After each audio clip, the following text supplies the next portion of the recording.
rolling. Welcome back, everyone. This is episode 160 of the Jiu-Jitsu Dummies podcast.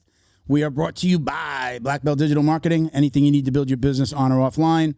Web design, SEO, Google Ads, graphic design, printing can absolutely help.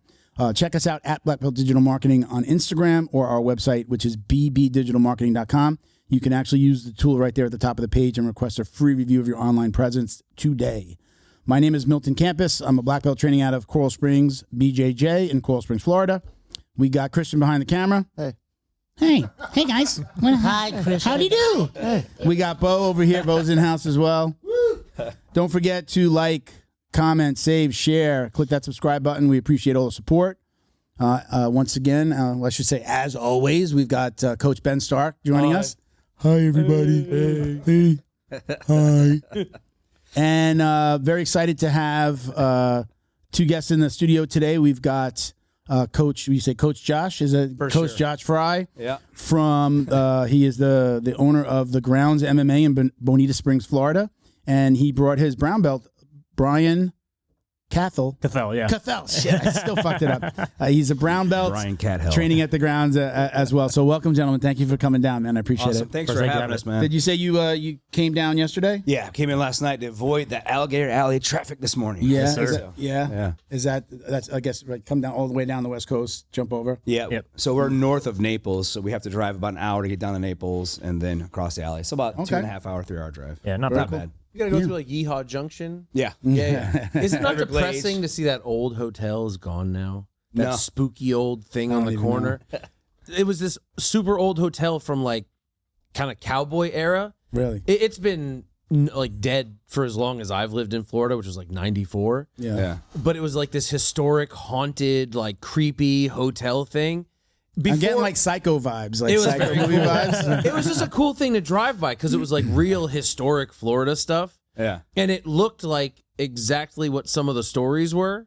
Really? And then apparently some sleepy Tell me a trucker- story. I don't know them. Oh, okay. But I do know some sleepy trucker drove through the old hotel. Really? Yeah, and that's why it's that's gone gone. Oh, wow. Now you got a fancy gas station. What's that ride? How many hours? 2.5, 3 All right, hours. not too yeah. bad. It's not too bad. Not bad. So if this goes well, now you know it only takes 2.5 hours Yeah, to get down. yeah, And you for come sure, down whenever for you sure. want, you know? Yeah. Then maybe we do the next one with Charlie. Charlie Yeah. was going to come on. Charlie Vinch. Yeah. Charlie Vinch was going to come on. yeah.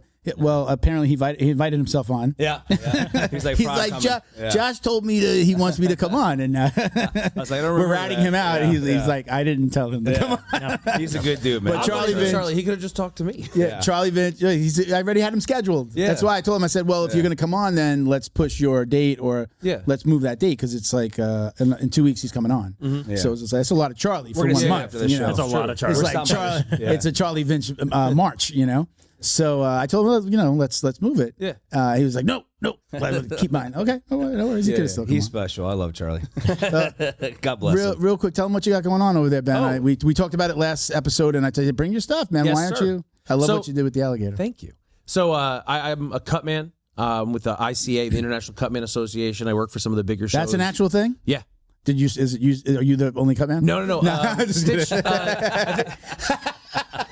I Stitch started it Duran myself. started it. The International Hand Wrap Federation. Stitch Duran started it. He's the president. Okay, I know Stitch. And it's UFC. just like, I guess I'm number 140. So I'm like one of the top 140 cutmen in the world. Wow, look at you. Who was 139? So tell us what you got. Someone from Poland. It's a lot of Europeans. So you did this. Did you So- partner with somebody, or these are No, your this is original? all me. So I was working so many shows and I was really active in the Cutman scene. And gauze and tape are just stupid expensive. 50 rolls of gauze from Tidal cost over $60, and it's just gauze. And frankly, it's a moderate quality. Okay. So I went and kind of researched the high end guys because I want to produce like that, and then did the pricing, and I can still make a profit selling the highest end stuff for $1.25. Okay. Which some brands are selling, $2-3 a roll.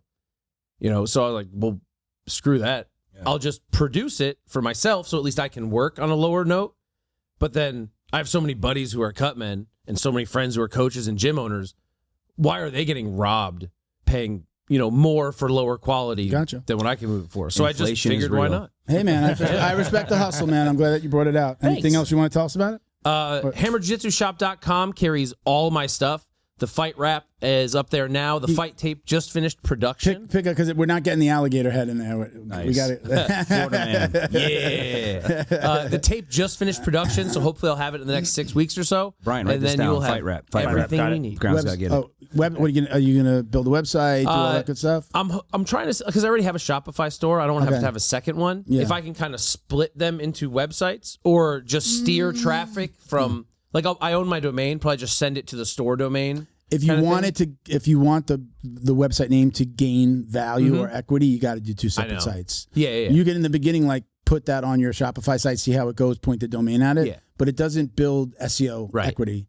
It won't. The website that it goes to has to say fight raps and stuff in there. You know what I mean? 100%. So. Are you a marketeer or something? Or? Oh, yeah. I dabble. Can't tell. Just touch. I dabble. I mean, I could give you advice. I mean, Shopify's awesome for e-commerce. It's, don't go anywhere else but that. But yeah, I'll give you some tips on, like, again, if you want to build, and part of building is that people can find it online. Yes, they're not going to find, like, you're sending it to the hammer jiu-jitsu stuff. It's not going to find that for the hand wrap. Like, it's not going to index well. No, I understand. So, okay. But yeah, man, very cool. So back to the guests. Back to the guys that drove 2.5 hours. You only drove an hour. I enjoyed listening to this. Carry on. You only drove an hour. These guys drove 2.5 hours. It's true. Yeah. Last night. Appreciate my struggle. One of the things, I get to thank you in person. You were the second fully accredited academy that went through the academysafe.org program. Cool. Super proud, thankful. I appreciate you so much for doing that. It was, you could tell them, how hard was it to go through the process? And you came on when we were beta testing still, so a few bugs here and there, but it wasn't, was it very difficult? Not at all. Not at all. It's just that as a martial arts school owner, it's your obligation. I'm part of a big business group. I've been in a few masterminds, and we talk about liability and things that you do for your school to protect yourself as a business owner, but also protect your students. Yeah. And so for me, I was already doing these things. Yeah. And then when I saw some posts, because I'm a fan of the show, I was like, this is a no-brainer. This is a no-brainer. I love, because being in Southwest Florida, the things we've heard, things going wrong in gyms across the country. As a lifelong martial artist, man, it pisses me off. And so it's not right, I'm a school teacher, right? So I've been teaching for 25 years, and so we have expectations. We have to be certified every year. Background check, right? Background checks. You have to be. Do they do it every year? Every single year? Every single year. It's part of being a professional. And so with my insurance company, getting on the liability insurance, workers' compensation benefits, taking care of my team, all the things that we do, it's just a no-brainer to do. And I don't understand why it's not a standard out there in the martial industry, and why people are not screaming from the mountaintops, like, we need to fix this environment, and we need to set higher standards, and everybody needs to meet it, or you don't deserve to do what you do. Yeah. That's just my opinion. I did a podcast this week. I'm going to have the woman on the show as well. I did her podcast first, and there's nobody that can argue with the 8 things that we're asking you to do. No. Because most of them you should have done already anyway. Yes. By the way, Ben's going through the process as well. Let's go, Ben. So hopefully we'll get him fully accredited soon. Yeah. But, background check, okay, not required in a lot of places, but smart, right? Yeah. The Safe Sport certification, born, a U.S. Center for Safe Sport, born out of what happened to the girls' gymnastics team, right? Born out of that doctor that was, doing what he did with those girls, right? Disgusting. Concussion course, jiu-jitsu, maybe not like everybody's like, oh, look, you got a boxing shirt on, right? Like you're doing striking. It's good to recognize. It's a 15-minute video and 10 minutes of questions. It was super easy. You went through the process, right? You went through it. Easy. You're one of his coaches went through it. We were at UFC Tampa. Right before the fights, the last one in December, and we're in the hotel room in my room, all my team. And they were doing it on their phones. Yeah, all of us whipped out our phones. We're like, oh man, we just got an hour before we head to the event. Yeah. Well, let's just knock out the concussion course, and all of us just did it. Yeah, it's super easy. And it's good information, stuff you don't think about. It's short, but it's actually good. The Safe Sports stuff is just like stuff that you should know, man. Yeah. When you go through it and you start seeing like them talking about grooming.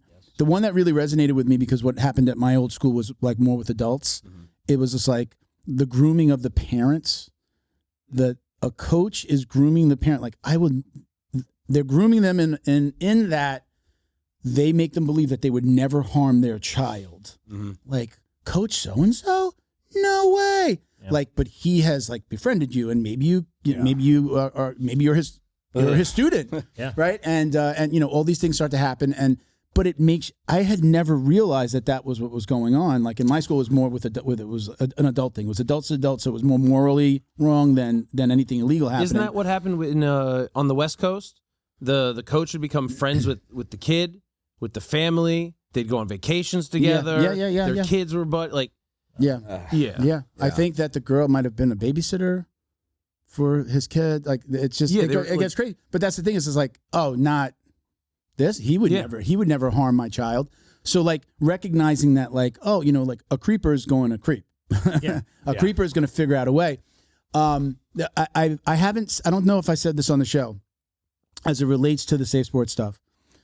I was on the phone with the liaison from the Secret Service, the liaison for the National Center for Missing and Exploited Children. We have a Secret Service agent on the board. He put me together with the liaison that works with them. Awesome. And we're trying to put together a webinar. Yeah. And they're going to speak. They're going to speak to our academies, our coaches, people that are thinking about doing what we're doing. And when at the end of that phone call, the video chat actually, it was just he and I, and he says, I go out and do these in person as well, not just a webinar. Mm-hmm. He says, I tell people that they have to understand that there is somebody out there right now planning to hurt your child. That's like, think about that. Let that sit. You're a dad. You're a dad. Do you have any kids? I do not have kids. You have how many kids? I have two kids, an 18-year-old and a 14-year-old. I have adults, but even adult, right? You know, they're girls. Mm-hmm. Let that sit for a second. If that doesn't make your stomach start to like curl a little bit, right? There's somebody out there that's just looking to either they know your kid and they want to figure out how they can hurt them, or they just want to find a kid. And unlike some of those kids out there, my kid's cute. That said every dad everywhere. That statement though. I've thought about that statement just about every day that I turn on my computer and I see Academy Safe and I start to think about it. I can't shake that. It's infuriating. It's true. It's great, but Yeah. that's what's happening. So if you're telling me that a background check won't make your academy a little bit safer, we can't stop somebody from doing something bad in the future. But if it's on everybody's radar, we're talking about it. Yeah. A lot of people out there are talking about it. People are like, hey, I'm getting this stuff done on my own. How do I get involved? I'm like, just do it all through here. Believe me, it's going to be cheaper than you going to do it out there. For sure. It's been like, again, nobody can argue that any of these points. And then, CPR, first aid, AED. I mean, this is all that may be a little bit like not in the norm for the average academy, but again, it should probably be a thing. It should be normal though. Yeah. If you're a real martial arts school, people are gonna get bumps and bruises. You're gonna get knocked out. There's things gonna happen. You got to be able to take care of them the right way. Yes. That's a no-brainer. I had a heart attack after training. Wow. If I would have, I don't know if anybody would have been able to revive me. I don't know who was trained. There wasn't an AED at the time. I had a heart attack at night after a training session on a Friday. Wow. But no, it's not the falling on the floor. It was just like, wow, pressure, what's going on?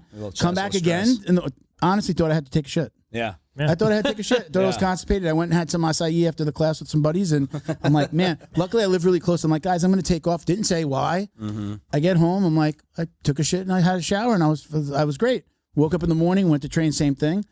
Again, came home. My wife made me go to the hospital, and they're like, you're having a heart attack. These mild heart attacks happen in the morning, I think. Yeah. We have a staff member that just went through that. He's in his early 50s. I think he's the same age as you. He's 51 this year. Just turned 51 this weekend. Came up to training, brown belt of mine, Marine.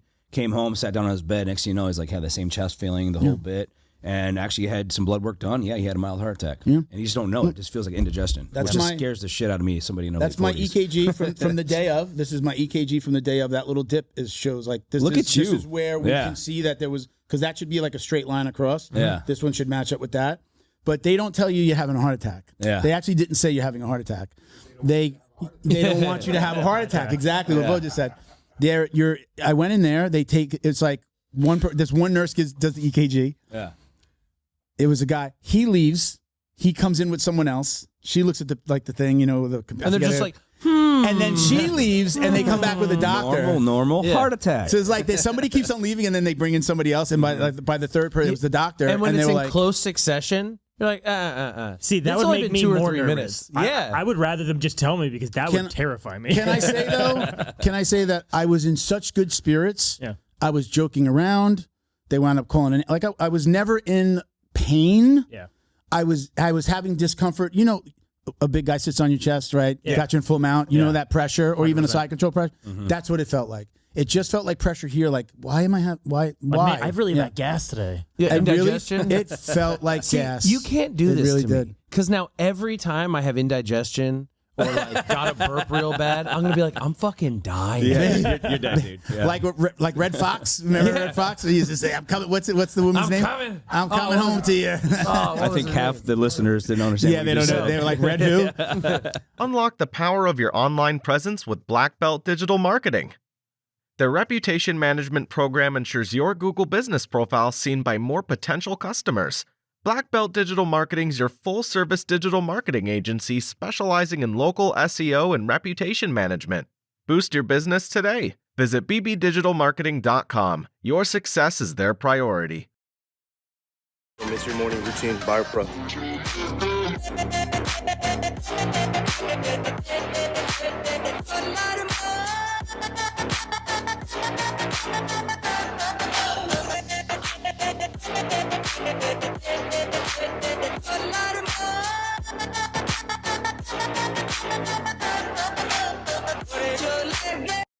Special thank you to the crew over at Flow and Roll for all their support. Flow and Roll is renowned for their incredible no-gi rash guards, shorts, and leggings. Flow and Roll has quickly become the premier custom apparel provider for academies big and small throughout the United States. Reach out today to discuss your custom order and ask about their incredible pre-order program.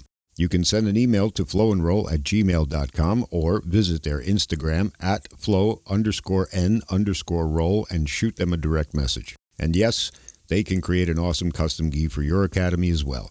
Visit flowandroll.com to check out their awesome designs, and remember, you'll get 20% off your purchase of t-shirts, rash guards, or gis with code JJD. Red Fox was born an in the actor. 70s, But, again, like if I was would somebody have been able to revive me? What would have happened? I don't know. And then again, if we go down that list, right, your business insurance, having cameras in the Wait, academy. is this gonna lower our insurance? I don't know. Because I don't think the adjuster is particularly So give a the shit. guy, you want to know something? The answer that I got from the guy that got me to add check their insurance, the guy that said make insurance a line item, was an insurance salesman. Mm-hmm. And he said, yes, some of these things, if you have some of these things that could potentially bring, this is from him. I don't know this to be fact. Talk to your insurance agent. But he was actually, we were going to partner up and send him the academies that if they needed insurance. And he ghosted us, and I haven't talked to him. He's a friend of a friend, and I told my friend, I said, hey, where's this guy? I thought it was great, but now I don't really think I could work with them. They're underwriters anyways. There are bigger companies out there they're writing for, so it's not a big deal. Yeah. But it was, what I've said this a whole bunch, and I even said it on the podcast that I did the other day, is I didn't realize how important it was until I started getting academies onto the platform. Yeah. A lot of them don't have it. They It's don't just have scary shit. And they're Which expired. is nuts. How do you not? Because I think that it's not necessarily really on purpose either. They forget to do it. They ignore the email, or they realize you have to have the insurance to sign your lease. You get the lease, too. and then nobody's coming around to confirm your insurance. I don't believe, and then they can get away with it. What if somebody gets they're hurt? saving the Oh, you're expense. fucked. Well, that's just it, though. Do they There goes really your care business. about their students then? Well, exactly. And I added it as a line item. I believe in it. And look, after that thing happened, that $49 million lawsuit with, that Oh, did rolling they back not have tape. insurance? The Henry Gracie incident. He had insurance. Expert and all that. They tried to make a claim against the insurance. The insurance they would have paid out a couple $100,000. Yeah. I think it would what is it, like 150 max on a lot of those policies. Yeah. They said no, we're going to take it to court, and they wound up losing a $49 million lawsuit. Yeah. And that guy he wound up doing like a documentary, like climbing a mountain. I haven't seen it. I got to pull it up. Did you hear about that? I did hear about that. Yeah, it was like a year after the incident. He ended up summiting a mountain. Yeah. Yeah, it was something crazy like that because he got better. Did he after regain the, mobility? Yeah, he I regained think mobility so, and everything, but yeah. he's still not like able to Yeah, like. I think yeah. like he was walking, but like dragging his feet. I haven't seen it, but it's been explained to me what happened in the documentary. But I hope that he's even much better. But regardless, I mean, still he should Who have had been to pay him the money? The gym insurance owner? company. No, the insurance company. It's not Well, him. in that case, good. Yeah. I mean, that guy doesn't necessarily. That guy's not going out of business. That guy as a school maybe owner, didn't man, go out of business, but I don't know. That stuff keeps me up at night. You know what I'm saying? Yeah. Because you work so damn hard. I mean, my gym's been open 11 years this year. And I've been slaving for that thing. Yeah. No one gave me anything. It wasn't a loan that got it going. That was all blood, sweat, and fucking tears. Excuse my language, Yeah, sorry. no, but go my ahead, man. point is, man, That's effort. And then why wouldn't you as a school owner try to take the steps it takes to protect yourself? Yeah. Not only you, but your students and your staff. Yeah. Like you can lose it all tomorrow because of some stupid incident that you weren't prepared for. Just so you know, I'm going to tell you, I have this conversation a lot, especially with clients. What you just said, I'm like, every business owner goes through their version of that. Yeah. Like this staying up, like you're saying, staying up at night, or like it keeps me up at night thinking about that. Away from birthday parties, my we're all kids. going through it. We're all going through our version of it. Yeah. Used to say with my wife, like she would tell me a story and I'd be like, that's happened to me too. It's completely different industries, nothing to do. And she's like, oh, this one didn't show up and this one ghosted us and this client, this. And I'm just like, we're like totally different industries, but like the same thing goes on. So like basically telling each other, like, don't feel bad about what you're going through because we're all going through it. We're all going through a version of it. So it's like everybody has the employee that doesn't show up. Everybody has the one that shows up high. The one that doesn't call in on time. The client that, hey, Brian. My background check came back clean. Joshua looked right at you, though. Joshua, like, what? Not me. I'm curious. Let's talk about that for a second because we've had one person come back. We've had one person come back with a failed background check. Wow. It was marijuana possession. Yeah. And we talked to the school and we're like, we can approve that. You know, we're doing the same check as USA Wrestling, same company, same exact check, same criteria. So they've been doing this for years, much bigger organization than us. We're like, let's do that exactly the same way. Yeah. But marijuana and really, you know, even I don't want to say harder drugs, but you know, psychedelics and things like that are so prevalent. I know, like in the jiu-jitsu world, I don't know how much how it is in, I would say jiu-jitsu, MMA, like so closely related because of the UFC, I mean, like those martial arts. I don't know about getting- karate. Like, getting is everybody flagged? getting high before karate class? I don't know. Not so much. You know, Like, what's getting flagged? Like, Not so much. Is it an academy safe rule structure? Is it a background check rule structure? so there's a set of rules. You can go to our website. On the resources page, there's an FAQ towards the bottom of the page, a little drop down. Click on the question, you click it, it gives you the answer. And the very last drop down says the criteria that we follow. I don't think that we wrote that it's the USA Wrestling's, but we're following the same criteria. That one But I'm person saying, like, are you guys looking specifically for like SA stuff? And that's what we're concerned about versus like, hey, this dude had a bar fight at 23. it's sexual assault, it is domestic violence, it is any felony will pop red. As it So should. immediately it'll fail. Yeah. But we have the ability to say, what was that? Are there more details? We will allow them to reach out to the background check company and they can fight that and say, but it was this, or that's incorrect, whatever it is. We haven't had anybody have to do it. On the marijuana possession, we went to the school. I know the coach. Yeah. What's your he was stance? probably on marijuana. he was probably high at the time. Well, that's the other thing. Like, it's And legal now. I can't. We're not going to not have that guy come in. Was it a 10th Planet School or? I don't want to say what school. I was joking. But we had It's the all conversation, good. and I mean, the guy handed me a jar at one point of edibles. So I'm like, but I knew we were going to put it. I knew we were going to pass him, but we tell them, Yeah. hey, but it's only happened the one time. So what is your But stance? we are having a being the conversation of president like, of Academy Safe. Like, what is your stance? Because I know in the industry, You we're, got- we're trying to appeal to all schools. There's karate schools that are very conservative. If an instructor was high, they would fire him on the spot. Yes. okay. Jiu-jitsu culture is a little bit different. But that's that. That's what I'm culture. saying. Yeah. Well, we're letting right now. As a matter of fact, it is a subject matter for our next board meeting in 2 weeks. We actually we've added a very prominent. He's about to be added. We added a prominent litigation attorney. If you know the show, you'll know who he is. I don't want to say his name yet until we're fully signed on. He's coming aboard. So we're going to have the answers to these questions. And as long as we say we're doing this, and it's just this is the way we do it. So if you're coming on, this is the way we do it. Right? We're not a government agency. We're saying we're this nonprofit. These are the standards. You can see them. If you go to this school, know that this is what we're doing here. Right? So we have to like put out that information about what we would do.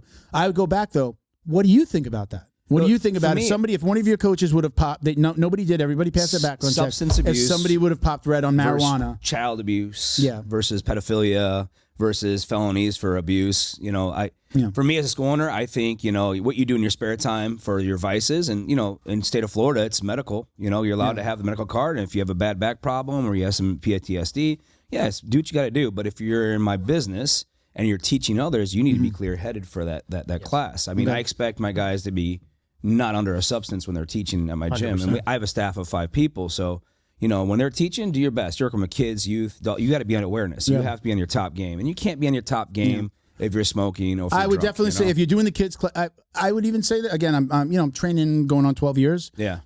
Not a coach. Yeah. I'm not an official coach. I'll help out and I'll coach. I might show You're a a black move. belt. You I'm give not. back. I'm It's part not. of the journey. I don't have the keys to the door. Yeah. I've never had the keys to my first academy. Maybe. I don't have keys to the door. I'm not opening when there's nobody there. I've gone through the process myself. Yeah. Actually, we're doing at my school on March 22nd. If anybody local needs to do their CPR, first aid, and AED, let me know. Shout Send out. me a message. We're doing it in my school. We have a student that is doing the certification. Nice. If you have anybody that wants to come down, we have spots. We have 12 spots. Okay. That's it. Anyway, so what was I going to say? You're talking about your standards and what you think about substance abuse and all that stuff. Yeah. So again. Oh, so if I was going to say if you're coaching the kids class, listen. Yeah. You got to smoke before the adults class, if that. I'm not. Yeah. I don't smoke regularly. Not at all. Yeah. Barely. The last thing I had was my coach gave me an edible after our Christmas party. He was like, "Hey, you How go." much of an edible? Like it was like this long one, and me and my wife shared an edible, and we were eating like quarters of it at a time because I hadn't really done anything.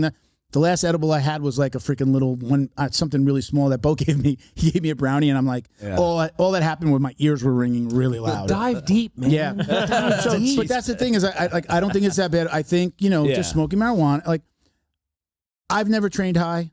I know a lot of people do, but I also wouldn't for me. I'm not having a drink. Yeah. Doing a shot and then going to train, so it's just not for me. Yeah. But I've done a shot. Look, after I've had a drink after absolutely after practice, and I don't care if you're high. I actually look not down on, but I worry about when I smell liquor on adults class, and I smell liquor on their breath. Because now I'm like, they're not that might safe. be a little They bit can of hurt a somebody problem. I feel like that might be a class. problem. Yeah. But That is a marijuana, problem, I I mean, think. half the class smells like marijuana. How could you tell them they can't coach when everybody's high? Well, Yeah. I mean, but I would say though, just from a safety standpoint, how high are you? Because if they're so high, are they really able to watch the students be safe? Yeah. Agreed. Yeah, no. A lot of people in smaller gyms that don't have 30, 60 members. Our jiu-jitsu classes, we have 40 to 60 on average every class. Yeah. It's big classes. Well, are we talking an adults class? Adults class, yeah. Kids class is 30. Yeah. Adults, we have 60 some. I would definitely say if you're coaching the kids class, don't come in high. Yeah. I think kind of gloves are off. What if when it gets makes you more playful? I think what Brian just said though is just like how are you going to be literally be able to keep those kids safe if you're high? Listen, if you're high, I know there are people that can function. I'm not one of them. I would be like You can function, Coach, but that are you doesn't okay? mean you're at your best. Yeah. So we have to have that conversation on what we're going to pass. Right now, besides we this- passed that first one. That's great. But the substance abuse stuff is great. Whatever. Yeah. That's a culture thing. That's Yeah. a business thing. That's what you're trying to cultivate as a community in your gym. That's you and your staff and your coach. They'll lead those roles. We lead the big example. But what I love about Academy Safe is not that. It's really the pedophiles, the felons that beat their wives and now they're trying to be coaches. There's other underlying issues there that we have to talk about and be about. There's no we haven't had, not to interrupt you, Yeah. but we don't hear on the news or see in our feed. Yeah. Coach was high on marijuana and 3 students dead. We don't see that, but we're They seeing just lots got of the really other side. hungry after class. Yeah. And even look, I had a DUI when I was younger. Yeah. I did. I collect bourbon, dude. I like bourbon. On the weekends, man, I'm hitting some bourbon. That's You don't for hear sure. too. I got into a car accident last night, or I got pulled over, and I was really high. I mean, it just doesn't happen as much, And I think again, a lot of people are kind of like, if you do it all the time. If you smoke all the time. Yeah. Sometimes, yeah. Whoa! You What smoke is all the time, Bo? Or, what we call it, wake and bake? Are you a wake and baker? Like you wake up in the morning, you have your coffee, and you smoke a I bone? will wake up and bake on a Sunday. Yeah. Yeah. Like I'm gonna make some pancakes. Kids are still asleep. Dude, Let's I walk can't, the dog. man. I'm ADHD as hell, Not weed? and I can't. There's no way in hell, man. I'll be not functioning eating brownies all day long. Yeah. Yeah, no, I feel You that. grow past it. You grow past it. I'm 47, bro. I don't know how to keep going past Oh no. it. When you keep, it's just like jujitsu. The more you train, the better you get. It's all about mindset. It's Come like on. bourbon with us, man. Yeah, story. yeah. Winner. I mean, again, look, this is that's hilarious. we think it's funny. It is funny, but it is something we have to consider as an organization. important. Without a doubt. My vote is I'm voting to let it go, and I know most, especially with jiu-jitsu. We're not jiu-jitsu specific, but we have a lot of people that are from the jiu-jitsu world because people that have gotten involved have been part of the podcast. I'm a Taekwondo guy from the 80s. I mean, Karate Kid 85, bro. I watched that. I started kicking my grandma. My mom, a single parent, she's like, you're doing martial arts. I started Taekwondo in 85, over 40 years ago. So for me, like, I love martial arts, but I know that world of the martial arts school industry, the karate guys, the Taekwondo guys, they just won't play that game. So it might be a turnoff for them to be part of an organization that endorses marijuana for their staff. Not endorsing. But not endorsing, but let it go in the background check. It might be a problem. So what we're saying though, let me just correct. So Yes, sir. we're saying we disclose it to the academy. Yes. And they let us know if they want him to pass or not. I like that. So we're That's letting what them should make be the up there. choice. Yeah. Now we have to decide, like, as far as liability, do we then disclose that on the site and say, like, what are our If you're gonna give it a we're disclosure, gonna figure that out. Like, My what's opinion our is, like, you guys let them know, hey, we found this, and then it's up to that culture to produce it, because it's not something that's going to endanger a child. It's not going to endanger a staff member or a student. So I agree with that. I like that idea. better. ultimately, at the end of the day, what we're looking for is, people that, again, domestic violence. Yes. Excuse me. Domestic violence. Pedophile. Anything related to pedophilia. Yeah. Beating your wife, your girlfriend. I mean, those are the things that we're really looking out for. Yeah. If that would have come back as like possession of 3 tons of marijuana. That's like that is immediately intent to distribute. That might be different. Okay, we have somebody in a little bit of a different criteria here. They are somebody who is probably breaking other laws to do that thing. I right? appreciate so that. that's a little different. Yeah, I appreciate that. It's really different. So, What about someone who's white after Labor Day?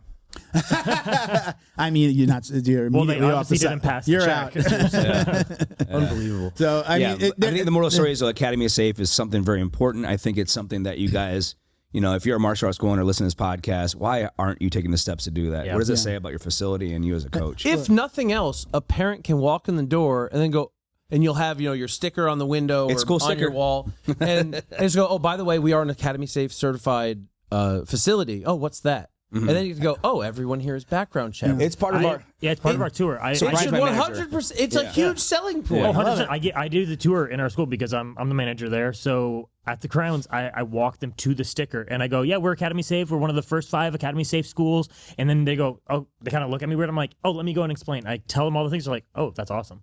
It's What already school is sold not the doing program. that? Yeah. It's sold cry. before they even went to the mat. I might cry. No, for I sure. might cry. We should That's video what we for you. wanted. We'll do a walkthrough for you. Do that, man. Yeah. Do that for me, man. That's awesome. Or even if you just did it, not with the parent, but if you did it The and you talked videotape about of me it. doing it. Yeah, that's fine. That's awesome. Yeah, man. I'm not gonna lie. I'm tearing up a little bit. Over here. Creating value, I feel- creating it feels value good. when people don't realize there's value there is what you need to do if you want to sell your program. 100%. But all the big part of this is people having the conversation. We're having the yes. conversation here. I know that people are having the conversation because I'm getting calls and messages internationally. Yeah. We have people from the UK like, hey, when are you going to start this here? Yeah. We've got people like, hey, can I tell you my story? I know you're not a reporting agency, but I just want to tell you what happened to me. Like, this stuff is going on out there. And people are having this conversation. I even see it in my own gym. Like, we do a little bit, like, sometimes we joke when we see something weird. it's true. Concussion course. Yeah. For me, walking by Safe the 80 sport. sign, we have an 80 right here. What's that for? Yeah. It's more value. Hey, we're here to protect you, and let's do some badass martial arts. I can't see. There's nobody. So I was going to say, there's nobody that can argue this point that those 8 things aren't important. No. There's also the cost. Okay. So it's $99 for a coach for 1 year, and then it's $70. For the academy owner, it's the $99. It's $75 for a coach for a year. Coaches, if they are a coach at other gyms, they could just carry it over. You don't have to do it again. We'll put you on. If you're coach at 10 places, I'll put you on all 10. No additional cost. And for the academy owner, I won't ask you what you charge. I know that I've paid $159 was the highest I ever paid for my monthly at my last school. I think that's reasonable. So $150, $99 for the year. So that's 2/3 of one student's first month Yeah. gives you like this thing. And then what are we giving? We're posting about you on social media. Like right now we're building the database, but the phase 2 is then to advertise, to push, to post more about you guys and the people that are out there, having them come on the show, having them talk about it. Do what you did with Bo before. Do a little kind of, Yeah, for sure. just, do a little a reel for us. Power. Get the word out. Yeah, This is man. your academy. Academy safe. Yes. Yeah. Good. Yeah. Yeah.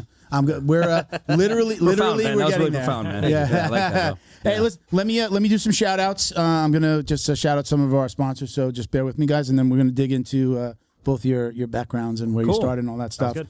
So thank you to our friends over at Flow and Roll. I got my Fro and Roll shirt on today. That's a cool shirt, man. I want one of Always those. rubbing his nipple. That sold it for It's me. a skull. puppy. I say they are the producers of the best custom gi and no gi gear in the business. Visit them on Instagram at flow_n_roll. Check out the custom designs they create for academies and competitors across the country. Gym owners, stock up on your gis and no gi kits at flowandroll.com today. Visit the website. It's flowandroll.com. Get 20% off your online order. So that's just if you want to order a gi or a belt, just or just a t-shirt. And they're doing a really Don't wash your cool. belts. Don't wash them. No one needs to wash their belts. Stinky Look good, bastard. feel good. They're doing a really cool special right now. So we'll use the round number. So they're basically going to give you 25% more Brian, you writing of this your down? rash guards. All of it. Brian, write it down. For the You grounds. order 100 rash guards from Flow and Roll. They will give you 25 for free. That's So awesome. they're getting That's actually really good. That's better than the minimum Pakistan order deal. of 20. Minimum order of 25, and again, just 20. They're giving you 25% more That's for awesome. free. That's great. It's not advertised anywhere else. You have to. I heard about this on the Jiu-Jitsu Dummies podcast. I'm interested in finding about this Is there a 25% code? deal. No code, just tell them the Okay. podcast. Gotcha. Yeah, that's why you're calling. You're probably getting Sean, the owner that we deal with. Okay. He just I got a Sean, message I from him. mean to call you. I'm sorry. He just got he's been doing the IBJJF and ADCCs. Like he's been going setting up a booth. So he's like I just drove home from LA. I got a text from him this morning. He's like, dude, I That just got sounds home. terrible. But he's got a crew. It's a family wants to go to business. LA? He's got his sons coming out and doing stuff with him and doing the booth. And one of his kids takes care of like the child competitors, like anybody that wants to get sponsored and stuff like that. That's how he made his business took off from sponsoring kids. Wow. Kids would be like, hey man, can I get a free rash guard? It's Yeah. like, yes. Yes, I can. Yes. Your Can I get a kid free likes rash shits. guard? That's Now, awesome. I not only that, he would send them a kit and a t-shirt and some stickers. And then when they saw them locally, they come and buy some more stuff. Nice. And then all of a sudden, all the Flow and Roll gears in the gym. And then the coach is going, hey, man, all my kids got your Flow and Roll stuff. What's going on? And the really cool thing is that he actually on, like the kid, they just did the kids no-gi, Yeah. right? They just introduced the kids no-gi stuff, right? Yeah. Well, there is a very specific, like, IBJJF has rules on the colors, right? How much color you can wear. Like if you're a brown belt, you have to have brown, right? If you're a yellow belt, you have to. So there was another company there that didn't have their stuff approved. People would buy it, go on the mat, and they'd be like, you can't wear that. Oh. Go change, go buy something. I'll give you a few minutes. IBGF? And, at the IBJJF. Of course it was. So they'll and they'd go over to Flow and Roll and have to buy and have to buy something Yeah. new, and the other company wouldn't give refunds. Smart. But they went through the job, Sean. process. He knew enough to go through the process. Yeah. But fast forward, what happens is, again, so many of the kids go to the academy on Monday. Everybody's wearing their Flow and Roll, Smart. custom colored, tops, and the coach is like, "What the fuck's on all stuff?" And then they wind up I have other rash guards from. I just don't wear them. Yeah. For me, a big guy, it's the one XL that fits me like an XL. Like I, don't have the fucking like tight stomach sticking Yeah. out. It's the one I've loved it from the beginning, and him partnering with us Dude, from it's the awesome. beginning was awesome. And he supports So, Academy Safe, right? He's an Academy Safe Boom. supporter. He's Brian, write that name down. Great dude. When you talk about like customer service Yeah. and like again, he's really still building, but he's come a long way. When you talk about the customer service side, like he holds your hand, he tells you like all the ins and outs of like, because people are ordering like $15,000 worth of like gi. Like in the beginning of the year, they're ordering like their gis, their kits, like all their rash guards, belts, and stuff like that. So that could be like a huge order. One of the things that he did if you asked him about it, he would probably still do it. He had a pre-order program. So let's say like you're a new gym and you do want to stock up on your cost stuff. is crazy when you first start He out. put them on the website as a pre-order. Yeah. Let your students come and order the pre-order. You never touch the stuff yet, but now it's a Smart. pre-order. So We'll take all the orders. We're going to ship them directly to them and give them a cut, like they give them a key bag and all that stuff, right? So then he does that pre-order program. So you don't have to lay it out of your pocket. It's a few $100 to do the designs and stuff, but you don't have to lay out the $5,000-$10,000. That's amazing, yeah. Because I have over 500 members at my academy, so we have a big school and quite some time. So long story short, you make no less. We don't have any. We don't give a lot of rank gear out because the gamut of so many people, and sometimes I don't want to stock up. I don't know about you, Ben, but I stock up like on 50 brown belt rash guards and only 5 dudes buy them. You know what I'm saying? So I like that idea a lot. That's really cool. Put it on his website. Yeah. You still get, you tell, this is what we want to mark it up. So you're still getting your markup. It's not like he's stealing your profit, right? You get your profit. Cool stuff, man. So then he can say, okay, you stock. you sell 50 gis or 50 rash guards, right? Yeah. Then they place the order. Perfect. But you get 100. Yeah. Right? So you get your 50. He ships them to them. You get your other 50. Nice. But he applied the profit to that order, so you're not out of pocket. He got his money. Yeah. Your crew got the gi. You'll get any of the profit, or you can apply that profit towards your part of the order that you're looking to stock up. Makes it super easy for somebody to order. A new gym that doesn't have the money is just like, this is the way to do it. Yeah. So he did that pre-order program for a really long time. He doesn't. It was the thing that we spoke about most of the time, instead of this special that the 100, the 2,500. A great way of getting business and helping out a small school that probably is never going to be able to. For sure. They're going to be like, they're going to get all their stuff from Pakistan. Yeah. Then they're going to try to It's get it not sewn fun. on, Yeah. like get that. the patches on locally, and then it's a pain. So he does a really great job. I love his stuff. I'm forever Flow in and roll, t-shirts. people. Flow and roll, Write it baby. down. Tell your friends. So Leheal Optics. Here, why don't you try these on? Yeah. He's not gonna let you keep them. Don't It's get okay. comfortable. I get prescriptions, so Actually- I'm blind. Where are we, guys? Actually, can you not wear sunglasses? I can wear sunglasses. Yeah. Okay. This is good. God, you just So- look so damn cool. Thanks, So these man. so I'm like the he's Matrix. got to I'm give the them back. Matrix. This is my very last pair. Sorry, Brian. You're fine. My very last pair. These are for you. Ah, There's thank you, There's a brother. little case inside of the case. There's a little bag Wow. inside of the case. Wow. Very Thank you, cool. brother. It's still got the little the sticker on there, so you Does can it? pull the sticker off on the front if you're gonna wear them. Yeah. Leheal Optics. Shout out to our friends Lionel and the other guy. Thank you, I don't want to say Lionel. his name. Yeah. I won't say who's. He's got a really cool partner that's behind him. So they are the go-to brand for sunglasses and apparel featuring these unique Boom. bamboo sunglasses. Right here. Check out take them off for a second. Okay. Have you seen these I don't before? know if I want to, man. I'm in the Matrix Yeah. here. Let's look at the red stripe. Yeah, jiu-jitsu black belt.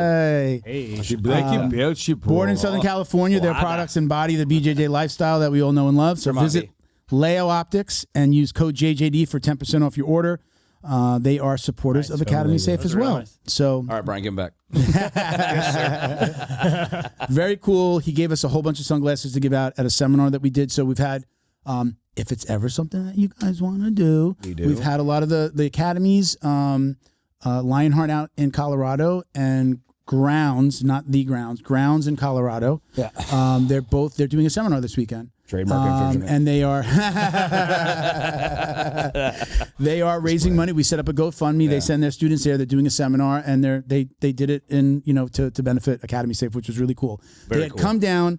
Mike and Sheena Bidwell. They've been on the show a few times. They came down to Florida. They did a seminar here. 40 and And up then jiu-jitsu he's like, guy? "Hey, we're right near Lionheart. Holy shit!" Like, and they got together. They're like, "Hey, we're both doing Academy Safe. Let's get together." And now they're doing a seminar at That's Lionheart, amazing. and they were like, not only did the owner of Lionheart, not only did he say like, "Hey, we're going to do this. I want to do this." He was the one that brought us the idea. He said, "Hey, I'm going to match 50%. Whatever we do, I'm going to give you another 50%." I was like, "Oh, that was amazing." Dude. And he Yeah, calls me back. I'm all for that for our that's school. amazing. called- we have some hey, big seminars coming up. He called. He said he texted me 2 days later. Yeah. He's like, "Hey, I saw my mom over the weekend. She's going to donate the other 50%. So whatever we raise, they're going to match it 100% of whatever awesome. we raise, which is really cool." We have Ohana Jiu-Jitsu down here in Plantation, Florida, on like that name. Saturday. Family. March 8th. Yeah, family. Yeah. Yeah. March 8th is International Women's Day, and they're doing a women's self-defense course. Same thing, raising money and proceeds going to Academy Safe. So that didn't ask anybody to do that. Both No. of those situations came to us. I did the one where I invited my guys down. If you want on the West Coast, we got you guys. Let's go. Yeah, I mean, if you ever want, 100%. You we can did have all the 100% of promo, proceeds. we did the posters, we did all the posting, Yeah. we shared, just like Let's do it. we did some, and it was just like it helps us raise money. That's the hardest part. I told you guys before, like everything is coming from Black Belt. I'm floating everything. Yeah, your marketing company, which shouldn't be the way. So come on, sponsorship. Let's go. Man. It's been it's not it hasn't been difficult because I think the thing that stops people from doing the nonprofit idea that they have is I got to go get a logo. And I got to buy the name, and I register the company, and what do I do? And then I got to register with the federal government. There's so many things. I have done it before. I've sat on a board before. I knew what to do. It was up and running really quick, and then I went like this to my company. I said, okay, look, I need the website. Here's the logo, blah, blah, blah, blah, blah. If I didn't have that, I wouldn't have been able to do it. It would have just taken too much time. I'm glad you did. So one thing I got a little excited when you were talking, it was like, the guys getting together in Colorado trying to do this, and you said the word community. And that's what I love, because somebody who is a part of it now, I want to be part of the community to help talk about it so we can be about it. We surround ourselves with the same mindset. And that becomes a force that the industry has to take a look at. And the more we can be more community, more like Ben and I, hey, we got a school as our academy is safe. It's a cool vibe, but also it's for the right reasons. Yeah. And so if we can keep that family, I call it in our gym the Matt family, like keep moving forward, keep working together, keep getting out there and sending the word about why it's important. I'm so 100% behind it, man. You know what I'm saying? So thank you, man. Booyah. Yeah, it was the one thing that I didn't ask anybody to do. Yeah. They've just been getting together, and now I'm like, well, everybody wants to do a seminar. Let's do a seminar. Great, Full send. So protect your communities, man. Let's give a quick shout out to Leheal Biogenix. If you see alpha lipoic acid, right? We've got this here. They have these in their facility. We've got the joint formula. I'm taking both of these. This is my empty. I'm taking the other full one. Bo wants to take a picture.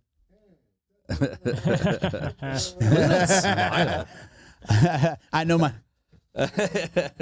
I used to smile and I would look like the Joker because you could see all my gums. So I had to learn how to smile. Like being on here and I smile really big. I'm like, I look like a fucking idiot. That's what that whole came from me so that I wouldn't smile and look like a freaking moron with my gum sticking out. So Leheal Biogenix is one of our newest sponsors.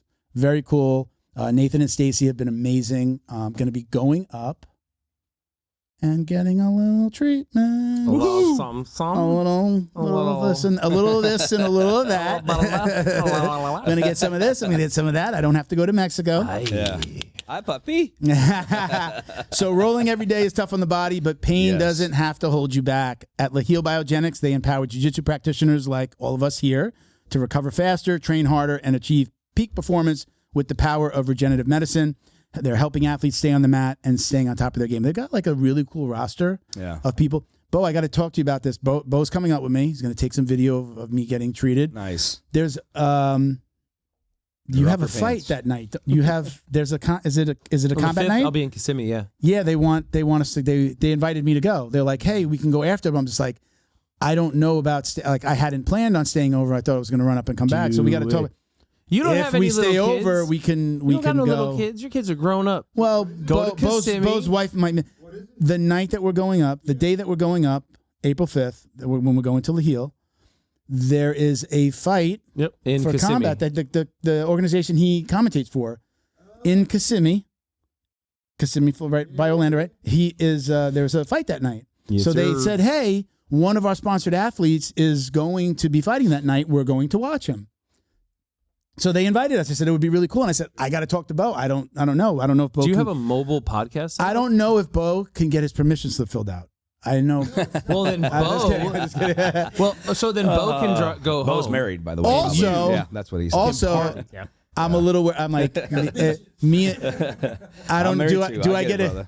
Do I get a king size bed or do I get two twins? I don't know how we're doing. Those are not pillows. Those are not pillows. But yeah, so we got to talk about. We got the invite. I was waiting to talk to you to see if we would do it. But yeah, we might come up and. In all honesty, I drive home from Kissimmee. It's not that bad. Yeah. Well, I mean, but it's going in the morning to Tampa. If they're doing a pro show, they end a little later, 11+. But if they're doing just amateurs, it's like 9:30. Is it amateur night? Is that? No, I think this one's at the rodeo grounds where they went last time. It's where Glory comes when they come to Orlando. Oh, really? Nice. It's pretty big. I would say if you have a mobile podcast set up, I would see if you could do one. We don't. I mean, we don't. I got who's you got an iPhone and some lav mics. I got well, I mean, we could. I know that we could put something together. Somebody else asked? Damn, I can't remember. Somebody else just asked me about that. Like, hey, come out and record. at the event. I know. I forget who it was. I know. Rise of a Warrior with Dan Donaldson. He's had 2 or 3 podcasts in his last couple shows, and they've all like where they have the walkout for the fighters. They just have a booth set up, and when guys finish fighting, they'll grab some of them. They'll talk to a coach. They'll talk to the promoter. It was a cool little thing. I was. I just remember it was the Beach Jiu-Jitsu guys came on Toledo. They asked me. They're doing an event in May, so I had to talk to Bo about that one. And I said, well, let me talk to Ben, who's a professional commentator. I said, I don't know that I feel great just like commentating. I've never commentated for jiu-jitsu. I said, let me talk to Ben. If Ben is down to do it, we go out. We can, we can talk about our stuff like this. Yeah. They said that they would even have mics. Setup. That's what you're saying. I got rid of most of the old stuff. I'd have to talk to Bo if we can get set up. But they asked us to set up. I have a lab set up. Yeah, for a phone system. We too can have it. It's in the gym. Yeah. We don't use it for podcasts way beyond. Bo's saying I know that we could do it. Yeah. I don't know that I feel comfortable just doing commentating on. Do they want a jiu-jitsu? commentary team, or do they want to do the podcast at the event? The second. Okay. But I believe they were talking about like one of the partners was saying like and commentate, and the other partner was just like no, what you could just do. It's going to be like a Saturday. Yeah. I just feel like May 17th. May 17th, we got fights in Jacksonville, and then there's another day in May, but I forgot. I'll get back with you on it. But that was the thing. Again, I was just like, I'm here to call the action. Yeah, yes, he's amazing. Have you heard his stuff? Did you follow him? Give him a follow. MMA Coach Ben on Instagram. He's a great follow, and he does. Him. I just didn't know about the commentation of fights. I'll say this. I met Ben. I met Josh at the end of last year at a convention for business owners, and we'd never have any interaction prior. Yeah. And he like sought me out and was like, hey, I know you from online. I know you're in Florida. I know you're new to this group. Here's my phone number. Here's my email. Follow me online. Anything you need, hit me up. How long were you with the group now? Been since pre-COVID, so 19. Okay. Yeah. So he's only been with it a few years now. I'm on maybe 8 months. Yeah. Something like that, maybe 6. Yeah. And I'm just now getting the wheels rolling, and I'm like, oh shit, this could be crazy. Like this Saturday, I have a Mardi Gras party / community outreach / basically I take my front room and we're going to have a kids class up to 25 kids. And I took my back room. I'm pulling all the mats up. And if you are a member of my gym and you own a business, I want you setting up and displaying your business, not just to our gym community, because who's coming and going, oh, hey, everyone, I own a roofing company. No one. They're just going, what's up, Tim? How you doing? You know what I mean? But in this opportunity, maybe, and it's not just us. Yeah. Of course, we're going to have photos and social media, so your stuff's going to get out to the people who already follow us, which is your friends and training partners. And, I mean, shit, just from like handshakes, the amount of business networking that's happened. I network for a living. That's what I do. That's how we get our business. But now, part of a networking group. I put this on Eventbrite on a whim. We put 25 kids for the class, but like 40 people. We're at like 35 people off Eventbrite alone. Selling a ticket or just like a free ticket? It's 3 days. Yeah. Oh shit! Like this kind of thing can change my entire business. Yeah. And I haven't even tagged you yet. And like you are so far ahead of where I'm at. It takes some time, but it's worth the squeeze is worth the juice. That's for sure. So two things. So when you do an Eventbrite, especially when you started early, like not everybody's coming. Especially when it's free tickets. So people are gonna book. So like overbook. Dude, we like, did it on like Tuesday. Yeah. Overbook it because especially when there's a long time between the first time that they clicked it and the actual event. I use it for our networking group. So like we get 30 people sign up to something free, like 10, 15 are coming. At least that's been our experience. Dude, this is the first one I'm going to be running. Yeah. Nice. So like I got lucky. One of my guys, he worked in another local school for like 5+ years, specializing in kids, doing birthday parties. Then I'm like, oh, sweet. Thank you so much for being here. Come help me out. But he doesn't do sales. So I'm integrating myself in so that we can do that. Hey, when we're done, here's a special for coming. You have to. Oh, yeah.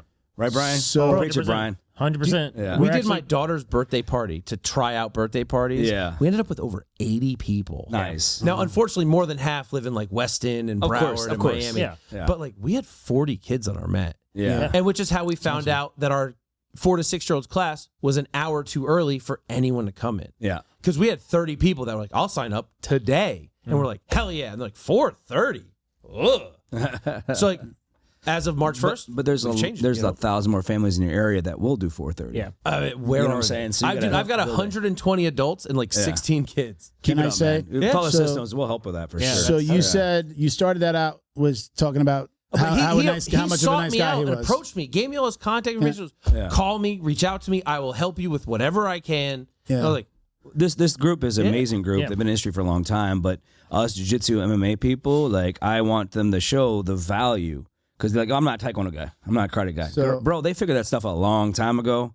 And so as jiu-jitsu MMA guys, if we don't succeed, then we don't have schools that will prosper and be there for our communities. So I want to see the MMA guy succeed. I want to see the jiu-jitsu guy succeed. And there's a lot to be learned in the jiu-jitsu community. If your last name's not Gracie Academy, you can still be more successful. Trust me, because I am. I want to say teacher. that you said that, and I always, Joshua, this is one thing. Like anytime like somebody reaches out, like I use like people will, hey, can I come on the show? And I'm like, yeah, let me give you a follow, and then kind of get to know them online. Sir. And I always have the same question. Just like I had it about you, and I have it about everybody, including like Ben coming on. Like I'm always like, is this guy as nice as his social media presence? Like, right? So no, that there's always could be sometimes people come in and then they think No, that yeah. I There's haven't some fake had it. people in this world, I for haven't had sure. it a lot, Yeah. but 2 hours of sitting down and talking, you know, it reveals itself. I know for me, it's like my New York comes out, people hear the accent and it turns them off immediately, and then they get to know me and they're like, oh, you're not so bad. It's just the New York, you know. People down here don't love that. Yeah. But One of my best it friends from seems New York. like driving up our housing prices. Coach. I'll ask Brian. He's actually this nice. This is. No, he's an asshole.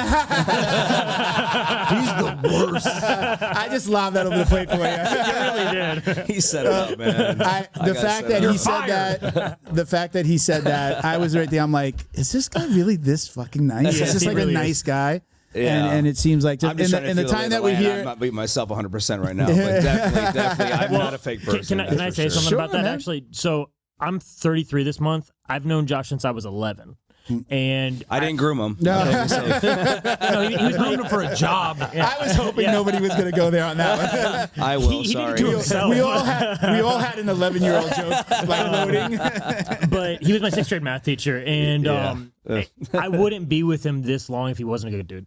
It's one of the reasons why I said it. I'm Yeah. like, this. You mentioned before how long that you've been with him for a really long time. That just doesn't happen because you would have at some point been like, this guy's an asshole. I'm out of 100%. here, right? So I think it's like what do they say? Like you are the sum of the 4 or 5 people that are for closest sure. to you. Yes. Like show me your 4 or 5 friends, and I will show you. My who mom you are. says that all the time. You You know? have 5 good friends in your hand. If you can count them Yeah. into your life, you lived a great life. Yeah. But that also like you that winds up you attract those people that are similar to you or that can feed your soul somewhat or feed like maybe what you want to be like. So For sure. had a guest early on, like in the double digits that talked about that. He wrote a book and he talked about that. And that stuck with me. So I've always thought about that.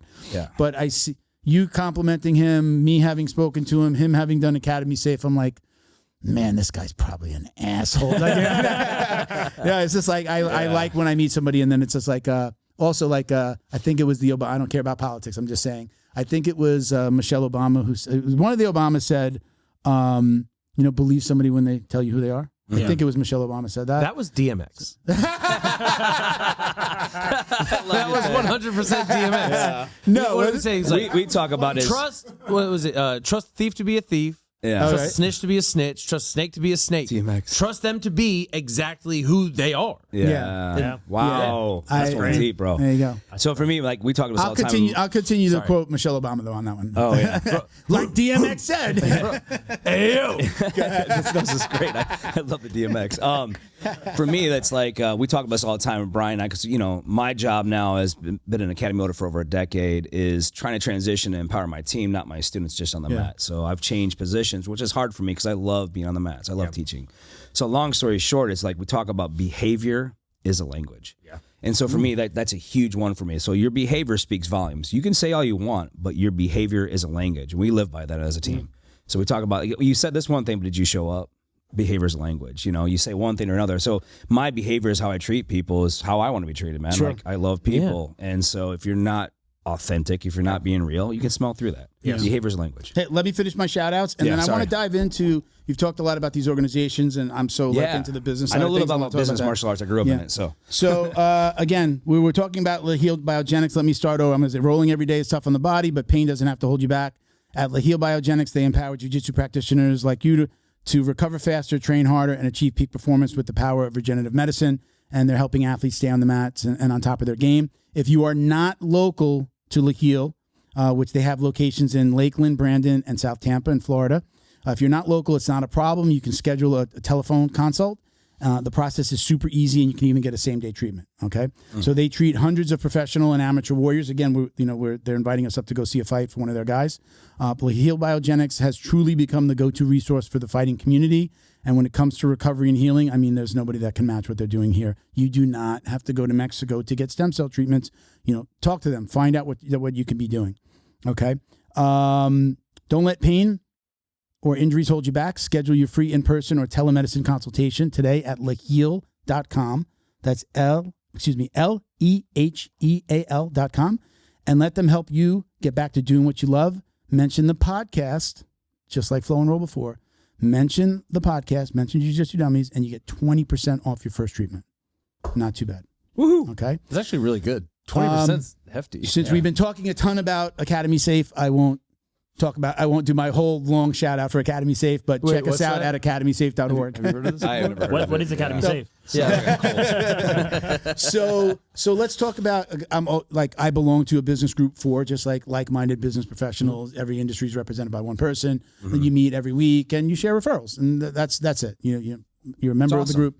So what do you guys have masterminds? Are you part of literally the same group? No. Or the same organization I'm sure that we puts you into overlap. smaller groups? Yeah, so I joined a consulting firm last June. The shopping center that You can say the names. You can say the names of the company if you want. Just last June, the building I was based in, instead of upkeeping the building, decided to tear it down so the city wouldn't find them. So I was thrown on 29 days notice that I needed to build a new gym out. Yeah. And bro, brutal. God bless you. Had all these issues, Apple Maps had us as permanently closed. I don't even have an Apple Maps listing. I had to create a listing, control my thing, take all this shit over. You should have called me. I do it in one shot.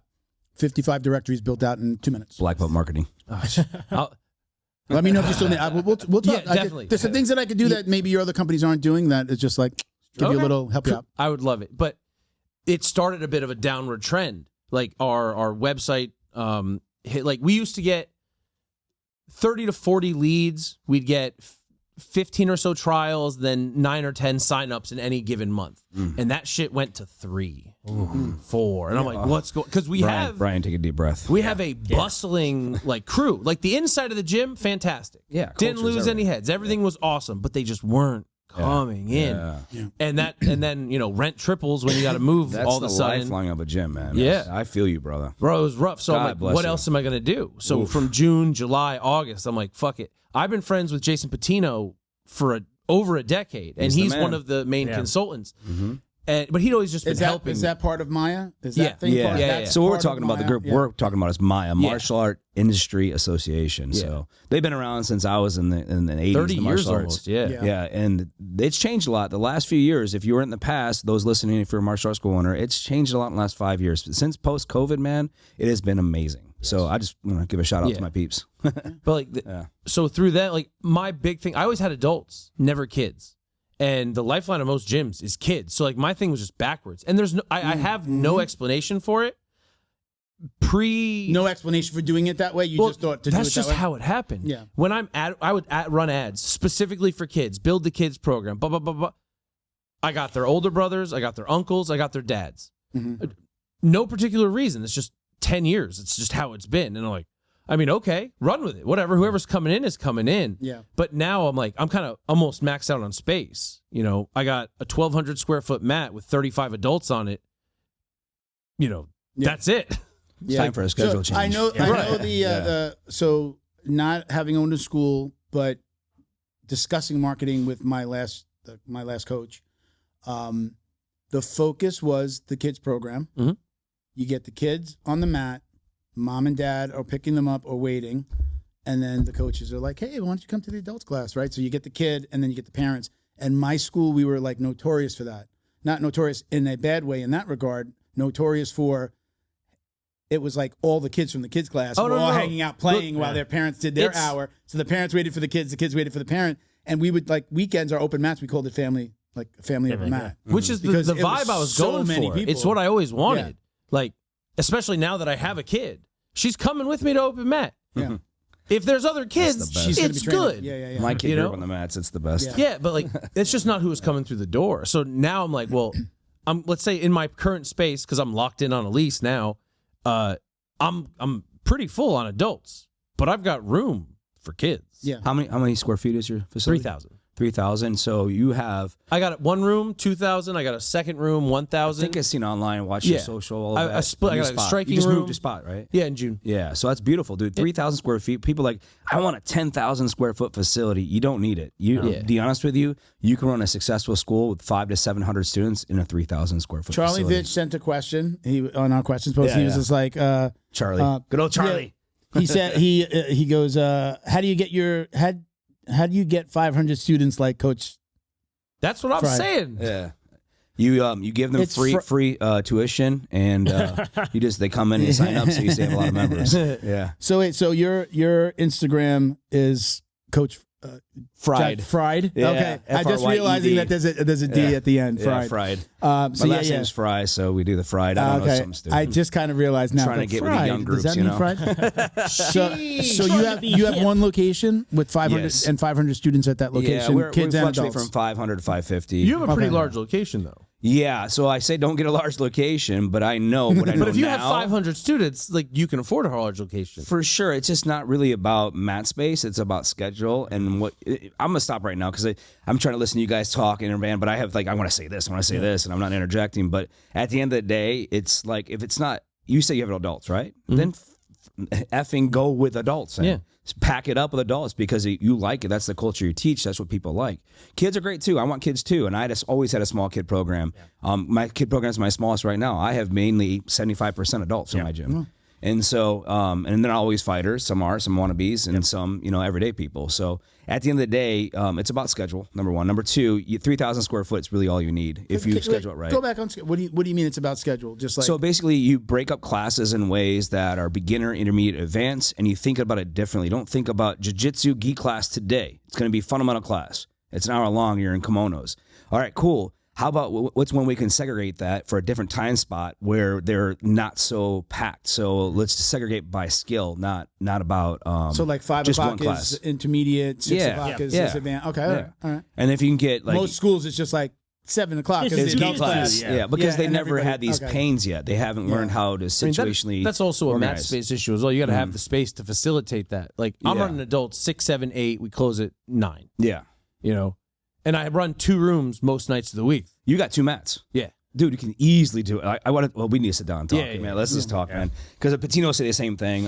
It's just about schedule and how you think differently, and just try it. And if it doesn't work, go back to what you're doing. Because all you got to do is win. go back. So like you're part of this Maya group. Yeah. Yeah. So But Maya's you're not Martial Art in each Industry other's- Association. You're huh? not in each other's group, but you're like So tangentially it's a related or large something? community. Yes. Okay. And so like they'll have like the monthly meets, and then it's like quite a few like national people like Aren't in they, a- aren't- big did they names. just have, or aren't they having one like a March. big one for school? yeah. Right. The end of this month Is we'll it be in like Orlando. at the end of the month? Yeah, In okay. 2 weeks. In 2 weeks will be in March. My whole staff's going. We're closing the school. And that's how about important it is for us. school owners coming there So- and sharing ideas, but also 1,000. kind of following. Yeah. 1,000 Right, I know people. like Chris Rodriguez, who we had on. Yeah. She's amazing. My friend, I love she her to goes. death. She She's speaks. awesome. She speaks at those events, right? Yeah, I see her all she's over. a consultant. I'm yeah. like, does she own that thing? Because every freaking Oh, every post is of her. Bro, talk about a fucking beast. Yeah. Chris is a monster. So Yeah. I started my martial art industry stuff with Alan Belcher years ago. I wouldn't be where I'm at with Alan. Alan is I amazing. remember him putting out videos Combat of just Biz. like, hey, come down. Like the day you he know. retired from the UFC, I was literally standing next to him when he texted that he was retiring. It was on ESPN within 5 minutes. I was right next to him when he did Really? it. Yeah.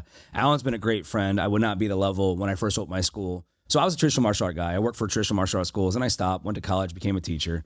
And then eventually I opened my own school, and I wanted jiu-jitsu. I wanted nothing to do with traditional martial arts. And so, because I fell in love with jiu-jitsu and MMA. And so, long story short, I needed to learn how to advertise to those demographics. I learned a lot, met some great people. Charlie Vinch was part of those people in that group. Started to meet some different people, but I need to go further. And right before COVID, I met Chris Rodriguez. I found her on a YouTube video. She was doing kid drills for free for Rob Kahn back in the day. And she had a whole 20 kids on a little mat, small Charlie mat. was in on that program, right? BJJ for kids or whatever. Yeah. Oh, I've heard yeah. such good things about it. So basically, she was just playing around, and there was like socks on a kid's one foot, and so basically, it's a chaotic mat with like 30 kids, and they're all tackling each other, trying to rip off a sock. And if your sock was still on, the last one standing was the winner of that game. And I was like, that is badass. I love that game. I tried it my next next kid class I taught, and it was a hit, man. I was buying socks at Walmart, black ones, so they would take them home, But after that, I was like, who is this girl? And I met her at another industry event, and we just clicked off and headed off. And she started to open up her own. It was called Jiu-Jitsu A-Team, which is her mastermind group that she's learned for the years. And she was in Tampa. She was friends. I'm friends with a lot of the Rob Con guys up in Tampa. And so I was like, you know what? Let me jump in. And Charlie jumped in from a prior group. I knew him from the Rufus Sport days when I used to kickbox with Duke Rufus.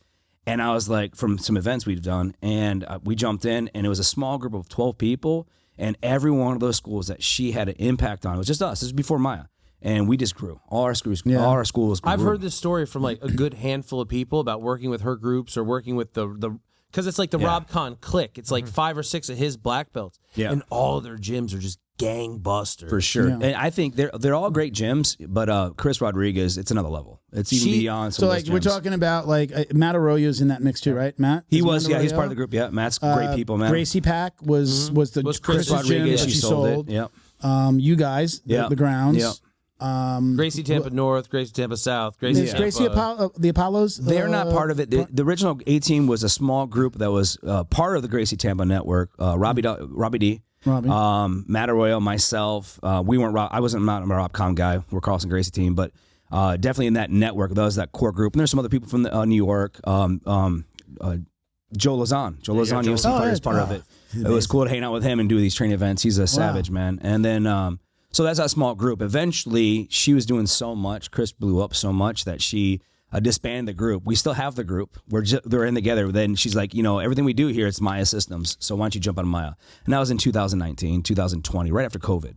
And so we jumped in, and then she became a full-time consultant. But her other stuff, her gym, everything she sold, she's getting so big with the ad agency and all that stuff. GoPro agency, give a little shout out. We're one of her first 5 clients in that. You're a GoPro client, right? Yeah. That's awesome. If you use it, if you do it right, you also have to do work too. It's not like a plug and forget. You have to do your own social media. You have to do other things, which we are good at. But long story short, we've got to see her rise and be part of that process. And when you're with people, like you said, you want to surround yourself with, there's no reason not to evolve and rise with them because they're doing such great things. Yeah. So when you look at her do all these great things, you're like, damn, what am I doing? Yeah. What am I doing in my business? Why am I not that goal-oriented? Why am I not reading a business book? Why am I not showing up to that event? And so it's infectious. Who are we comparing ourselves? Because I compare myself to Chris, and I just get fucking depressed. I get motivated as hell, bro, because I've seen her rise. I've seen her as a school owner with 300 members. Now we've maxed that already, and I've seen her rise as a consultant, and she's leveled up herself. Yeah. And watching this last 5 years, dude, is amazing. Like that's some juice that I want, bro. See, like I don't look at it as like I'll never get there. I look at it as if I just had like 25% of what she has, or like there's just a tremendous. I look at them like I don't have the ability to go to sleep at 9:30 and wake up at 3. Like I'm teaching until 9. I'm cleaning until 9:30. I'm walking in the door at 10. I'm getting out the shower at 10:30. Walking the dog. Blah blah blah. Like how I've started time blocking my mornings mostly for the Maya webinars. Did you say time blocking? Chris Rodriguez, baby. Yeah, but like not even. But you would never be doing that though. Literally that little 2 hours. Yeah. Like this is the webinar. This is the GoPro mastermind. Yeah. This is when my wife and I kind of workshop it. Yeah. And like I can help you with that. I'm already going to work now. What I do, I get overwhelmed too, but I'm also a full-time school teacher. This is my 20th. You're still teaching? Yes. Yeah. Oh, you're teaching full-time? Yeah. Oh, I thought you said you were a teacher. I had a sub today to be here. You've got 500 paying members in your gym. 540, but yeah. You shouldn't have the need. You shouldn't have the need to. No. So for me, it's first of all, I gotta say too, we keep talking about numbers. Like numbers don't mean shit. Yeah. They don't mean shit. I'd rather have 200 students that I pay $500 a month. So it's really an ego thing. You know what I'm saying? At the end, it's about gross, and it's about what your opportunities you're providing for your team. That's my mindset now where I'm at, not where you're at. You're going to be there, though. That's what's so cool about Maya. You keep going to these events. You keep showing up and doing the little changes in your lifestyle, a little bit mentality change. Well, maybe I was wrong. Let me try this. And then you'll see the growth right away, and you're like, damn, why did I do that 2 years ago? Yeah. So, yeah. It's true. Yeah. So what are we questioning here? I'm sorry, got off task there. ADHD is real, folks. So, like Brian, you're seeing this from the inside. Yeah. He was raised in it. Yeah, I'm saying you're raised He was in raised it. in the darkness. Yeah. What, I mean, like, do you aspire to own a gym one day? Is it something that you want to do? So Listen no, to this, actually. So funny enough, Or because what do you do? I get that question a lot actually, because they're like, well, you know all the stuff, you know the system. Why not open your own gym? And the answer is actually really simple: is because as a team we're better. Yeah. Why not run multiple locations together? Build. Sure. It's owning a gym is about an ego. Yeah. No offense. But it is. No, on a certain level, he barely it get is. through the door. No, I'm just kidding. On a certain level, it is. Yeah. So no, yeah, I mean, I got like, into it 'cause, but like, isn't the isn't grooming's real, by the anybody way. that Brian, I've owns been a grooming since business? 11. You see how that answer? He doesn't want to own his own. Work for me forever. So I'm just letting Dude, you know. that's the number one bummer. Yeah. Like my hope, Yeah. I've said this before. My hope would be that, like, as my guys finish their careers, get their black belts, if this is what they want to do, that I'll be able to help them and thusly create my own network, hopefully For sure. affiliations, So etc. I wanted to buy. But Like, I don't want people them buy to in. leave. I want them to. Yes. You know, I want to. This is every school owner's nightmare. Can I jump in on that? Yes. Actually, Yeah, you said when they finish their careers, I want them to buy in. He's making us have careers with him. I meant competitive careers. Yo, but yeah. that was Oh, huge yeah, right there, yeah, by the way. yeah. Don't glance over that, you Clip. podcast Yeah. listeners. But no, for real, he's giving us careers. I have health insurance. I make more money than I did when I was a school teacher. I taught. Oh, you for were a 5 teacher as well? yeah, I taught high school English for 5 years. Did you guys teach together? Were you in the no, same different place? schools. Okay. He helped me get my job though, but I knew people. but yeah, I taught English for 5 years, and I make more as a martial artist. I have health insurance. You know that's unheard of, but Yeah, you know that. 100%. But he's giving us a career. Yeah, And there's a career path to it too. It's not just this is where you end. So when Most people think about owning a gym or coaching like, I'm not going to make Yeah. a lot of money, but this is my passion. Yes. And then if it starts to take off, then I think you kind of you're like, no, how do I double down? So most How do I- school owners, maybe like, if I had some help, or if you open a school to make any kind of profit, like, you know, okay, I want to open a school. Cool. Good luck. Okay. Do your 5 to 7 years, and you're going to learn a lot. And Most you gyms don't make it 3. Yeah. And so if you get to that certain level, what is your take home after you pay your rent, your insurance, you know, your academysafe.org? it's only $99. It's only $99 a year for the owner. Cheap. Yeah. Drop 75 for in the the coach. bucket. Taxes, you know, the accountant, the things we don't Yeah, talk it's about. The list goes on. As a business owner, you know what I'm talking about. As a martial arts school owner, is even bigger. And so, long story short, what is your take home? Are how many school owners by themselves that don't have a big staff because they're worried about paying them and losing them to opening it on the street, that limited mindset, that they're not making 6 figures. They're not even making $60,000 a year. So go ahead and open your school. It's going to take a while, but they will not make a lot of money. My They won't. daughter works for my company. Yeah. She knows exactly what we make per month. We just had our second biggest month in history of the 4-year history of the company. Nice. And I went over, I said, this is great. I go, but just remember, and I start to go over all the, I minus this, minus the health benefits, minus the cost of our CRM. Grows first net. Minus, email, Gmail, the website, the this, the, Hey, I and come then you here get to that have a good time. when she sees okay? the number. Not go home sad. Stop reminding me about my problems. when she sees Ben, that you're- number you're- at the bottom, she's next so year is going to be surprised. better, man. Watch, it's happening. It's going to happen this year. When she sees that number or hears that number, she's just like, wow, that was quick. Like, Yeah. You start to, Life's it's like, real. Inflation's real. You have a big, hey, more money. You were quoting DMX, I'll quote Big Papa, right? More money, more problems. Yes, the more Big money you make, there's a Papa. lot more expenses that go out there. A problem. I just had a guy do a chargeback today. Great client. He asked us to increase his program, saw the charge, instead of calling us, disputed it, called us afterwards and was just like, I didn't know that was going to go through automatically. He said, remember we had this conversation. He's like, oh, let me give you another card. So it's like, to wake up to that, like I'm getting ready for the podcast, and it's like, we don't get chargebacks. That's the second chargeback I had in 4 years. The first one was we got scammed, and the second one was this. It happens. Yeah. People are people. But that's the thing. Is like, again, it happens everywhere. I'm sure that you've probably dealt with a chargeback or two in your life. But it's just like, again, we all have the same problem. They're all business problems. But if that guy didn't, we were like, the guy is happy. He's actually adding on another business. Why did we get charged? Like he's got 2. He's just about to put his second business with us. The number wasn't right. The number, instead of calling us, okay, look, I'll let, not a big, hey, we got him on the phone. He's just like, I'm so sorry. I saw the number. I thought you were going to email me that invoice. And we're like, no, you're already on auto pay. So we increase it and it's just a higher auto pay. Yeah. Oh, I'm so sorry. Let me give you another card.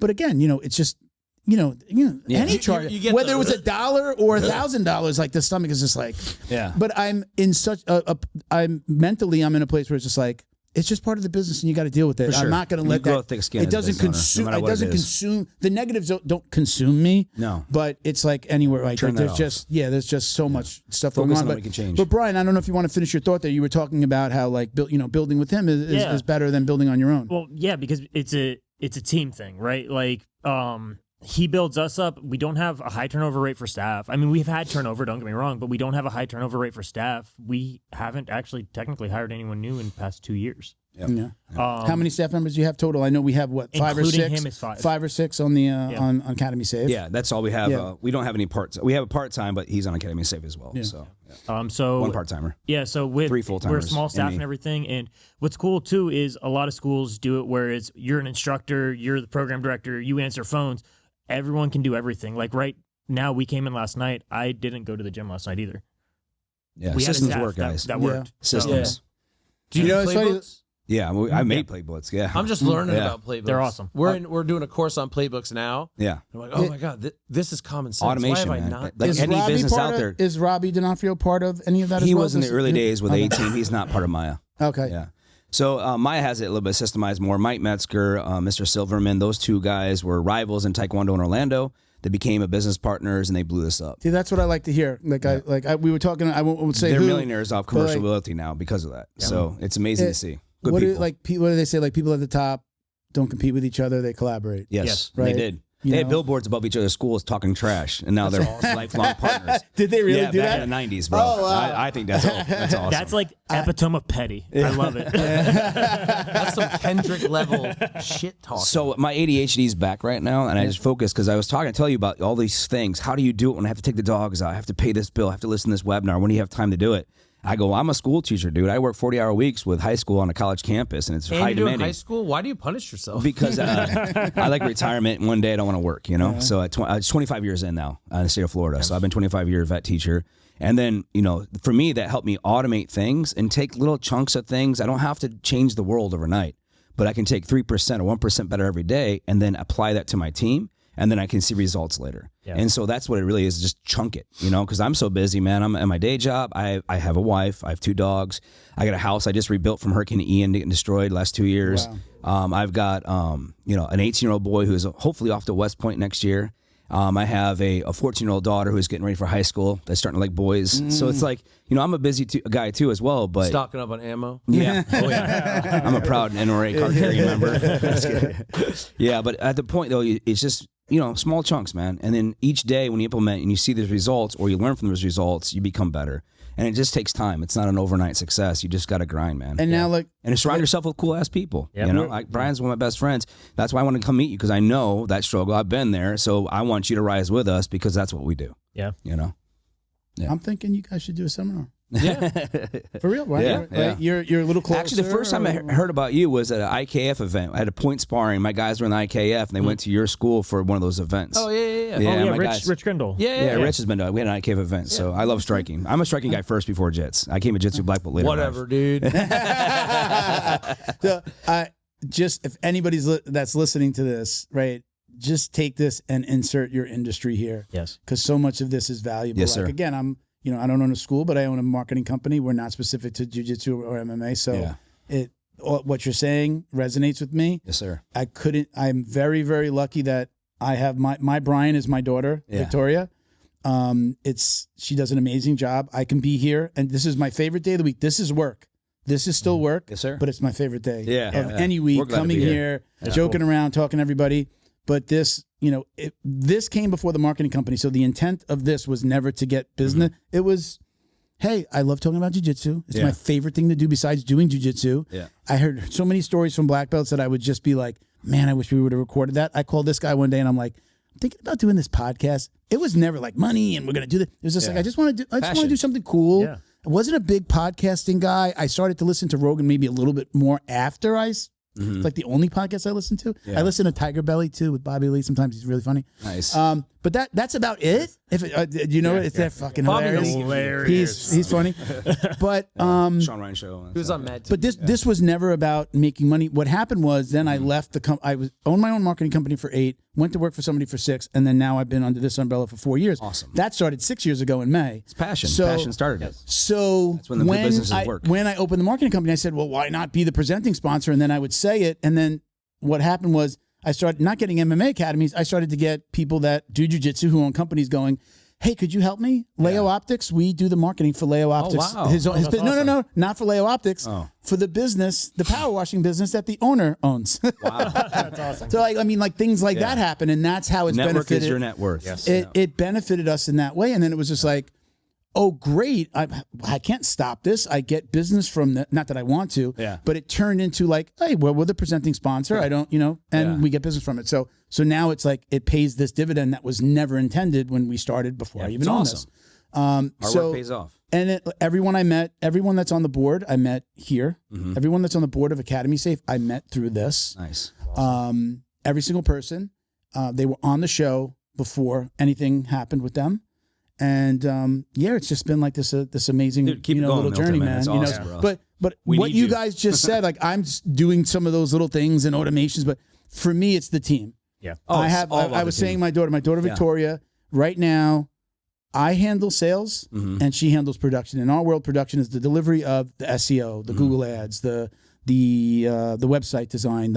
We did some print stuff for somebody today. We did a logo for Beach Jiu-Jitsu Foundation. We're the federation. We're doing some trade marketing and trade, and hopefully go out to do some commentating. But everything that you said are things that I'm doing for my business. So if anybody's out there listening, this isn't just about how to build, an Martial academy. business, So many of these things and doing the things that we're talking about. And look, the best thing that I've done for myself, and it's not necessarily like a coaching thing, but I belong to a BNI. Okay. It is a network. It's a worldwide networking group.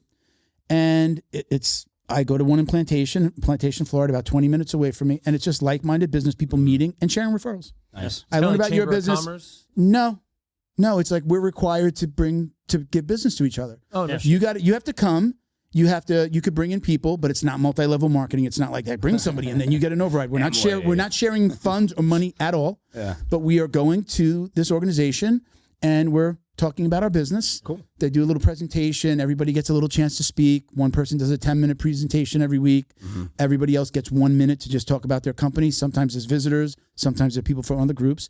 And then it's just like, once we get to know each other, we say know, like, and trust. And this is for anybody that's looking to do business. If I know, like, and trust you, I'm going to give you my business. Yeah. I know, like, and trust you. So if I know somebody in your area and asks me, where should I go for jiu-jitsu? I'm going to say, go see Ben Stark. Let him know I sent you, right? Well, we have to do that as part of the group. Your job is to bring business and referrals. Me to refer my clients to you, my family, people that I know. I hear some guy at the supermarket saying his refrigerator went at his house. Like, oh my God, I got to get ice. My refrigerator went. Hey, I got a guy that can help you repair that. Hold on 1 second. Let me give you his info. That's with everybody. Everybody But that's in what I'm life community, saying, hey, right? I need a garage door guy. I need a But AC that guy. networking is the one thing. What you're talking about being in the kind of more of a coaching group. You're still networking with each other, and then things happen. For sure. I go and meet with this group. We meet online 3 times per month, and then one in person. That's because of COVID. That's what they did with COVID. They went into this like virtual system. But the traditional system before COVID was you met every week in person. Yeah. You went to the same place. You had, go get breakfast. There's 20 to Bagels 50 and coffee. people, right? And you go and you meet. So We've done a it's the couple of way. those. Yeah, we have. It's the way that I've built my business. For anybody in any industry, Your network is your recommend it. net worth. yeah. And it's, So what it's how I about build the business. the Maya stuff Four in seats, martial arts? 4 seats. Sorry, 4 seats throughout the U.S. 2 down here, and my daughter and her fiance are in Virginia. So we have 4 seats. She's actually moving from the marketing seat to the nonprofit seat to represent us as Academy Safe, but we still have currently 4 seats in BNI. So that's how powerful it was that just about every employee that does anything with sales does it. Yeah, so I was talking about the network is your net worth. Like when we're talking about martial art, because a lot of people are jiu-jitsu school owners are listening to this or they want to open their own school. At the Maya stuff, there's a couple levels. There's the core group, the entry stuff. So you can start real cheap to actually get those programs implemented to start seeing results for how to sell membership, how to introduce programs to people. Yep. But what I love about the Maya stuff and why I came over to meet Ben that day is because there are so many school owners that are barely making it. most martial arts schools are not successful. And then there's people in that group that are the top 3% in the industry. Like no BS. Like they don't even Mike know owns numbers. 9 gyms. Yeah. Mike Yeah. who? Metzger. Okay. Yeah, that's a franchise like model, but they own it all and they have systems in place because they do it. What I love about this group, it's not like what they used to do, or they're only doing it with one school. They're doing it and living it now, and they've implemented money to develop wealth. And so they have $300 million in portfolio and commercial buildings right now. Crazy. And that's crazy. So that tells you a lot. But also, you know, I can care less about that. What I do care about is people being able to pay their bills, be able to pay their staff. Like me, I've implemented their system since COVID. And, you know, I have a staff now. I have benefits and insurance. 3 years ago, I was like, what? I can't pay for insurance. I don't know what that's all about. That's what I'm saying. Like you told me at the convention, you're like, this place has turned me around completely. for Now, sure. Pre-COVID, I thought I was flying high. Yeah. My numbers looked really good. COVID, as much as it didn't really affect Florida, Yeah. it changed how people spent money. I lost 60% of my business in 2 months in Fort Myers, Florida. Yeah. Yeah, Bonita. like- yeah.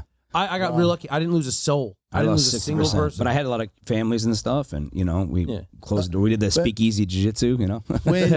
When I've heard you say this a couple of times, and I know that your personality, like you're kind of half joking, but when it comes to this one thing, I'm such a glass half full type of person that when somebody's doing the glass half empty, I say something to them. And you're a lot of times like you're saying, this isn't a diss on you at all, but like you've said, like, oh man, but I'm not there yet, or like almost like it's not in a bad way, like we're getting like there. a little bit of an envious thing, like man, I want to be that. Like, no, I'm gonna be that. Yeah. I'm half full. Everything is half full. I'm gonna be there. Yeah. I'm going half to. empty I all day told my daughter. Yeah. I originally told my daughter when I hired her. It was my second year of the business. Again, we're in year 4.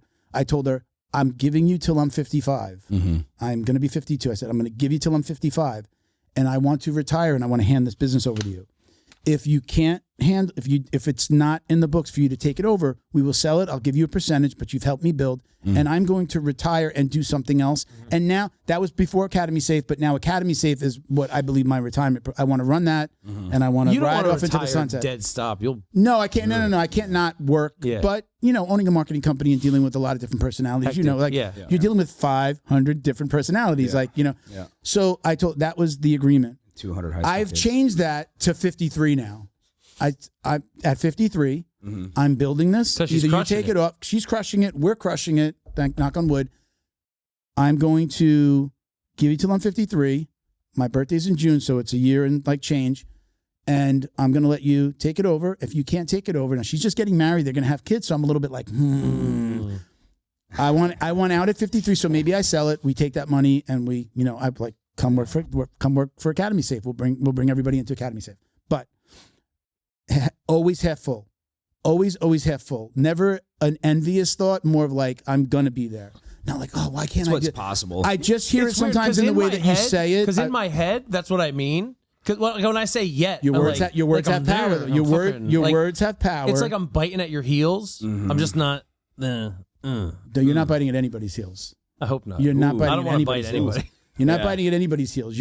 They've just got there first. In the martial art industry, you're going to get there. You're going to be there. I'm going to do that. It's a very competitive like language. It is. Even though I'm not competing. Yeah. But I'm used to being competitive. I feel like you say it to be humble. Like you kind of your we do. personality. I also have a horrible case of imposter syndrome. Yeah. Even Yeah, though you I'm gotta the get rid of that. We've complete talked about that, opposite yeah. of an imposter. I have the same, Ben. Yeah. I have the same. That's why I hate my Instagram and all that I stuff. think that hate we, it. yeah, Oh, I hate I it. think that we all have Yeah. have an element of that. I had started this podcast at Purple Belt. One of the like who wants to listen to a Purple Belt talk about fucking jiu-jitsu? I have my gym at But Purple we Belt. but we did this I though. have black We, belts, but jiu-jitsu Purple we Belt. talked about the personalities and your life around jiu-jitsu, which is what interested me, and that's what it became. Yeah. Not like, hey, when you're doing an armbar, and you know, like we never got into the technical side of it. Although we've talked about that. Yeah. You know, even we talked about having Wagner on. We talked about Wagner's like bring my wife. I'm talking about their relationship and do you train and how does that work on the mat and you know who's in charge at home. Like you know, I'm interested in the life around it, and we have listeners that are interested in that same thing. We're not the podcast to be like, well, what do you think about Gracie Jiu-Jitsu and the number of academies and Henry Gracie saying this and great, and maybe those are opinions and things like that. But like, I just like to get to. I'm here to get to know you guys, and then I want you guys to come back on one day, and then we're going to catch up and be like, hey, remember when we had talked about that thing? How did that go? That's what this became for us. But again, like, just your words have power. And I know that you're going to be there. But remember, when you say it, you're also hearing it. Yeah. So it's just like the envious thought, or like, I'm not being there. Like, everything has to be like, I can't wait till I'm there. I can't wait till I'm the Chris Rodriguez from my area. I can't wait till I'm the Grounds. I already know it. In my area. I feel it. Like, you're like so close. The biggest growth right now from 150 to 200 is one of the hardest things. Like every 100, right? Once you implement a few little things, a couple of tweaks, right, and you keep surrounding yourself, don't give up. You might not see, but stay with the course, pay the association, show the hell up, keep doing it, and then a year from now, I guarantee your school is going to be double the size. Yeah, well, that was what I was kind of alluding to. Like, you were like, I've done this in 3 years. Yeah. And I was like, you've gone from X to 500 plus in 3 years? Yeah. What'd you say? You had to upgrade 2 buildings or 1 building? 2 buildings. My first building, we had 3,000 square feet. And then I had an opportunity to get another spot. So it was about 5,000 square feet. Now we're at an 8,000-foot facility. And that 3 years is nothing. 3 years is nothing. Top 5. You know, but you're going to do it in 2. Yeah. Let's go. Yeah. Well, you've already made you're the around the steps. best people. I mean, you're, and that's the biggest thing, because you go to these conventions and you hear so many people be like, "Oh man, I want that. I want Do you that. go to you go to this stuff? Yeah, you go he to brings that. I bring all my team. That's awesome. That's how we level up and together. You hear everyone saying like, "Oh, I want this," but then they go back and they don't implement. But you literally started the conversation with, "We're doing this weekend," which is implementation. Yes, Yeah. that's most It people took don't me. implement. It took me 3 They're months. assholes. You to ask questions, even, like, but you're an asshole about it. You know what I'm to the saying? point where, like, You don't implement. Oh, I can do stuff. Yes. Yeah. Well, the thing of business.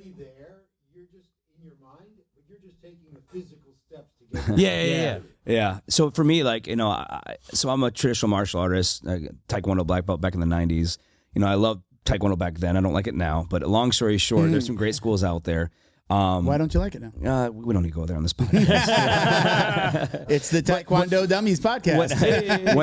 When I see like schools that are, you know, the staff, and they're cool, they're nice people, but then they're doing more gross than you, and they're doing big events more than you. I'm like, I look at my team, I'm like, guys, those people are doing this. Why aren't we? Yep. And then you realize we can. And then it's a positive mindset, a growth mindset change. Do you know? I'm just going to add to kind of what I look. Yeah. A little bit to what he's saying, but from before.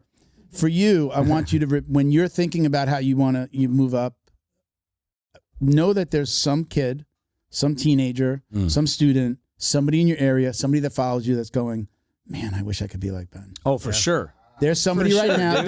There is absolutely somebody going, man, I can't wait to have X amount of students in my school. Man, I can't wait to do those videos and do the instructional I just want videos. a school. Right? Yeah. Just like we're looking at people like I do. I watch Chris's stuff. I'm very much like taking in this. I don't own an academy, but I translate that stuff into for myself. But there is somebody, the way that we look, myself included, look at people that are doing what I do, but at a higher level. Again, I'm never looking at them like envious. I'm like, how do I get there? What am I doing? I'm going to follow those steps. I'm going to do these things. You're doing those things. But when you're thinking a little bit, talking about the imposter syndrome is where I was kind of going before, is we all have an element of that. When it creeps in, I kick it the fuck out of my head quickly. That's a black belt mentality. Yeah. And just know, when you're thinking that, somebody is out there. There's some kid, there's some young person, there's one of your students who you'll never know is going, man, I can't wait to own my own gym like Ben. I can't wait to go to Ben and say, how do I get into the American Top Team system? Or, hey, can I be an affiliate?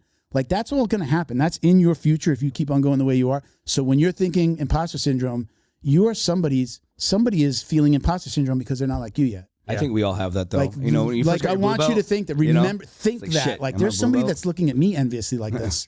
And that's a good thing, right? There's somebody that wants to be like you, just like we might want to be like somebody else. You know? That's a great point. It really is. We felt in jiu-jitsu, the ranks, you know, blue belt. When I got my purple belt, oh, damn. This is a tough belt to wear, you know. And then that black belt, that even got worse. Now there's stripes going on every few years, like every 3 years. Hey, you get another stripe. Brown was like that. Brown, I was just like, yeah, I don't really want Brown, this I one. got like, Brown, I got I knew the responsibility that was going to come with it. People were going to like start rolling harder. People were going to look at you for more. And that was the one that made me the most nervous. But then it went away pretty quickly. Then you own an academy. I got nervous at Browns when I started coaching internationally.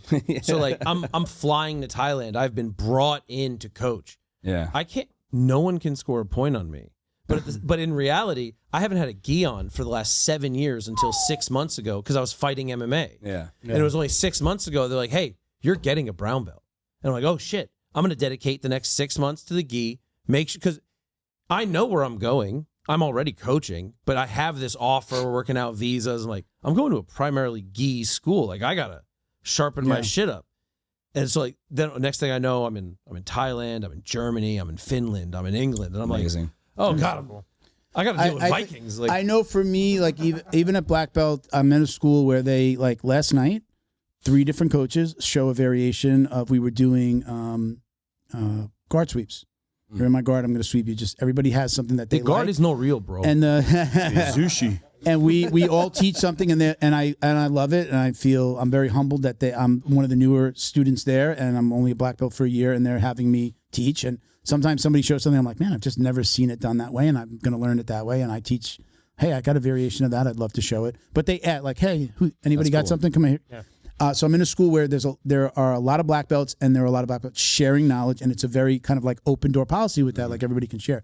So I really, really enjoy and like that, and it's where I kind of like that feeds my soul, that when I can share knowledge, but I'm also absorbing, and I haven't always been the best absorber of information. You know, sometimes I'm just like, yeah, I know you can do it that way, but I'm fat and I can't, and I'm not flexible, so I'm going to do it. Those guys. I'm going to do it the fat guy way. And coach, I can't do that. And he comes over, he grabs my leg, and he goes, "Just put it here. Watch, you could do it." And I'm like, "Holy shit, I can do that." But I've been the guy that's pushed back, and now I'm like in a position where I'm coaching. I didn't know I was going to go there and help coach, and I fucking love it. Influencing people is a gift. People often, as a martial art, as an instructor, as a teacher for 25 years. If I have a captive audience and they want to hear from me, it's an amazing honor, and you have to do your best to influence them and motivate them. And to me, that's awesome. So you're just getting a taste of that teacher life, bro. Yeah, that's amazing. You know, it's funny because I actually taught at white and blue belt. Nice. Because I was my coach's first student. I was an adult. I was 41 as a white belt. So immediately I kind of took to it. I knew how to run a business. I had to help him. He was actually a DHS officer, like he was internal affairs for the Department of Homeland Security. Wow. So sometimes he had to do stakeouts and they had to go put in cameras in some, an office. And he'd be like, "Dude, I'm on a stakeout. I can't go anywhere. I need you to open the school." I had the key. I'd go in. I'm a white belt doing the classes, but I was a white belt who trained 2 hours a day for 6 days a week with him. Wow. And I mean, that's a lot. Yeah. You know, I was like, give me more. And so I learned a lot quickly. So I was able to do it. So I lost that for like 8 years at my second school where I was it was just like, no one master here, nobody. Oh, no, if you opened your mouth, you'd say, "Hey, save it for Facebook." If he saw two people, they saw two people, like, if you were like took a student off as like a purple belt and like you were showing a white belt, putting the cult in culture. he would be like, he would come over to you and be like, he would, no, do it like this, or he'd be like, well, no, I wouldn't do that from there. I would do this whole. Like if somebody came to me and asked me, how do you do this move? And I just showing them that move, he'd be like, no, you don't want to do that. You want to do this version of a move that I do if you're in that position, instead of like, but he wants to know this. Yeah, it was very, it was very culty and very. I bet he was rich. That's, all right, listen, we gotta wrap it up before Christian throws us out. Yeah. Hey, Bo, where you going? I need my sound effects guy. My sound effects. So we at the end of every episode we do like the most asked questions. We put them just at the end. We'll do like a little bit of a speed round. We'll ask both of you these questions. We call this the drill down. We spare no expense here at Jiu-Jitsu Dummies. All right, so I'm gonna ask both. We'll go quick on this because we got to get out of here. But gi or no gi preference? No gi. No gi. Favorite takedown? Oh no, excuse me. Takedown or pull guard? Takedown. Takedown. Okay, I'm a pull guard. Yeah. Me? Pull guard. You takedown. Favorite submission? Guillotine. Triangle. Music during rolling, yes or no? Yes. Of course. What's your go-to? So anything that has a beat, because I'm from Gen X, man. I got all walks of life. How old are you? I'm I can't even know how old I was. 47 this year. 47. Okay, so you're like a 90s. Oh yeah. He's graduating near, far, wherever you are. How about you? I actually like reggae. Yeah. Yeah. Do you they can choose, the coach can choose the music in the school? Yeah, we have a huge sound system. We put in different zones even. Okay. It's dope. What would you be doing if you hadn't found martial arts? I'm assuming not only not only teaching, but is there something else that you were passionate about growing up? I've always been an educator, teach, like the share. Yeah. My dad talks like he's like that old man that's like, "Hey son, let me tell you about the reasons why this works," and blah blah blah. 2 hours later, so I always be a teacher. Brian. Teaching and literature. Yeah. Do you think were you passionate about it though, or? I was super passionate about, especially literature. I studied literature and film when I was in college. What made you leave when you said you were a teacher for a while? And yeah, honestly, not to get too political about it, but the school system just isn't great anymore. My daughter was a coach. My daughter was a teacher, and so was her fiance, and they both left. They're like, it sucks. Kids are horrible. The parents are worse. It got bad. Phones fuck everything up. COVID really messed everything up. I'll just put it this way. I love teaching during the day. I still do it. I'm 25 years in, but I can't wait to go to my MMA class, jiu-jitsu class, to choke people at the end of that day. I wonder why. For real. It's a true story, though. Yeah. Okay, so last question, the most important question that we can ask. Oh, boy. Do you or do you not wash your jiu-jitsu belt? That's a no. All right, so remember, you own a gym. Yeah. I encourage our students to wash them because, science is a thing and bacteria is gross. But me personally, I have 4 black belts I whip out of the rotation, and they hardly ever get washed. Okay. Brian? As a white belt, I did not wash it much, but now as I've gone through the ranks, yes, wash the belt. Okay.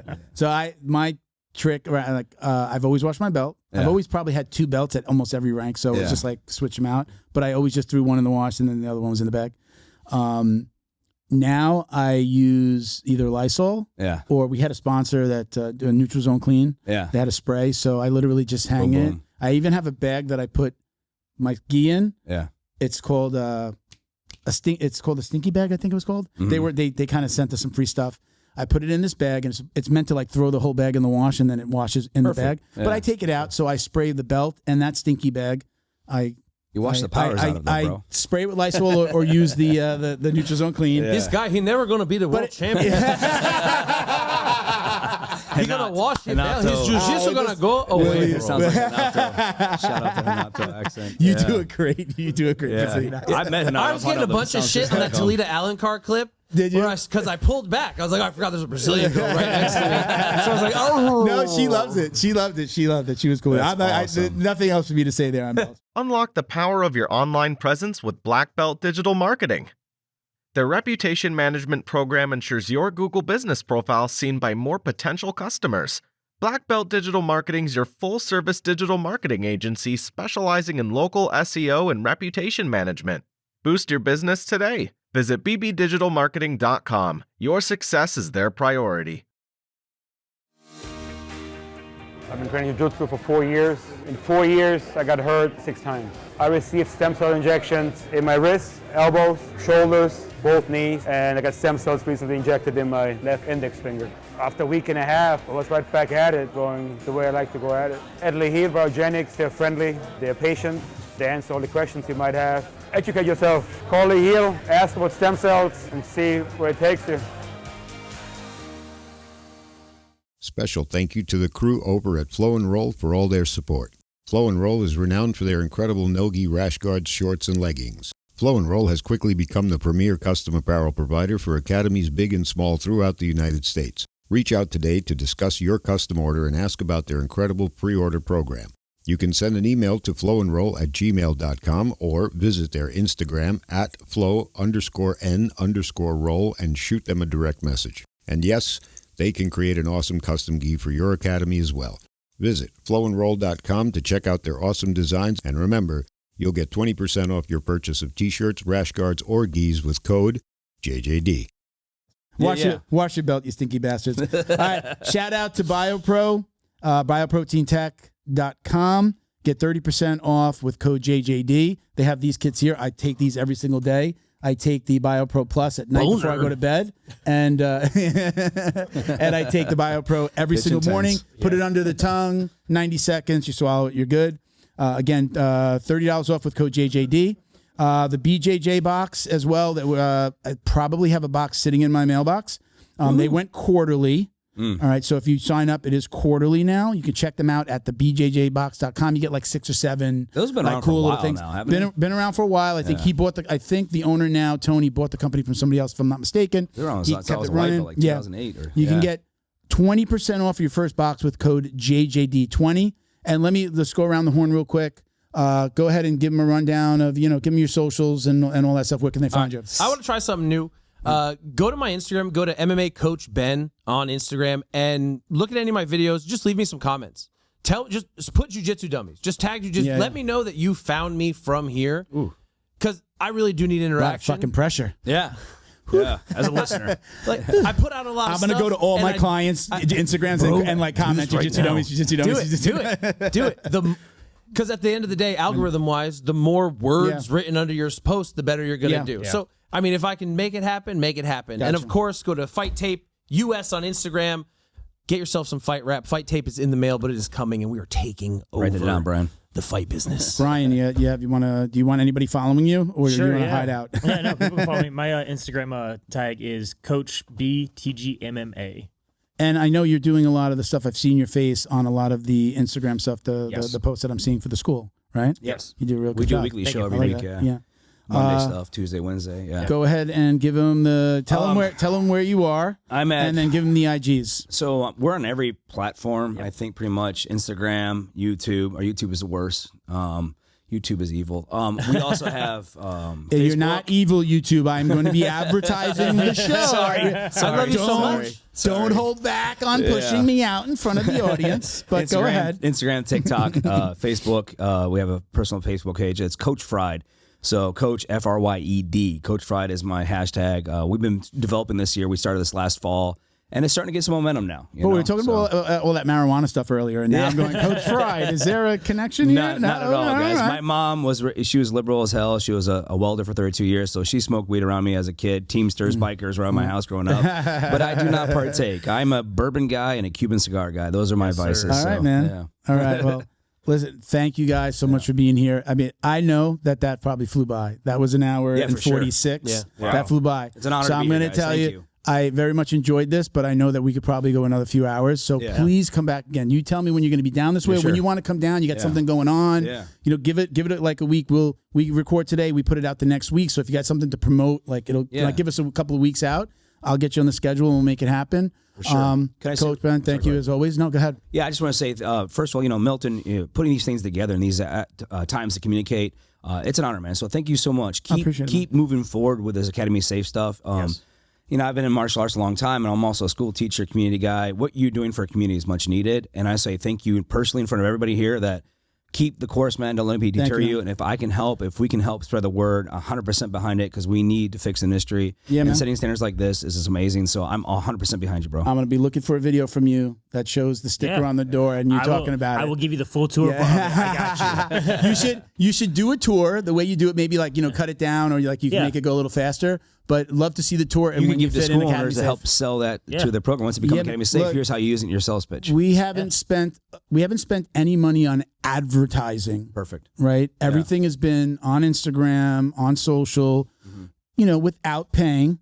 Just posting, sharing, adding to stories. McDojo Life is involved. He's got a big presence. Anytime he puts out a video or gives us, we get a couple of coaches sign up that night. So it's happened in that organic way. We're very lucky to have Rob and all of the board members.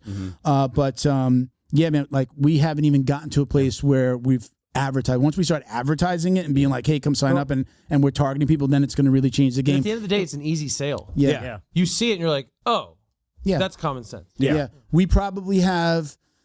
There are about 5 academies that are like right at the end of about getting accredited. Like it's just they're missing 1 or 2 things, or they got to get the CPR course. You see how and he's then staring at me? so- He's staring right at me. March 22nd, come down for the CPR First Aid AED. Yes. Thank you, everybody, for watching and listening. You can check us out at Jiu-Jitsu Dummies for all the ways to watch, listen, and support. My personal IG is Uncle Milty BJJ.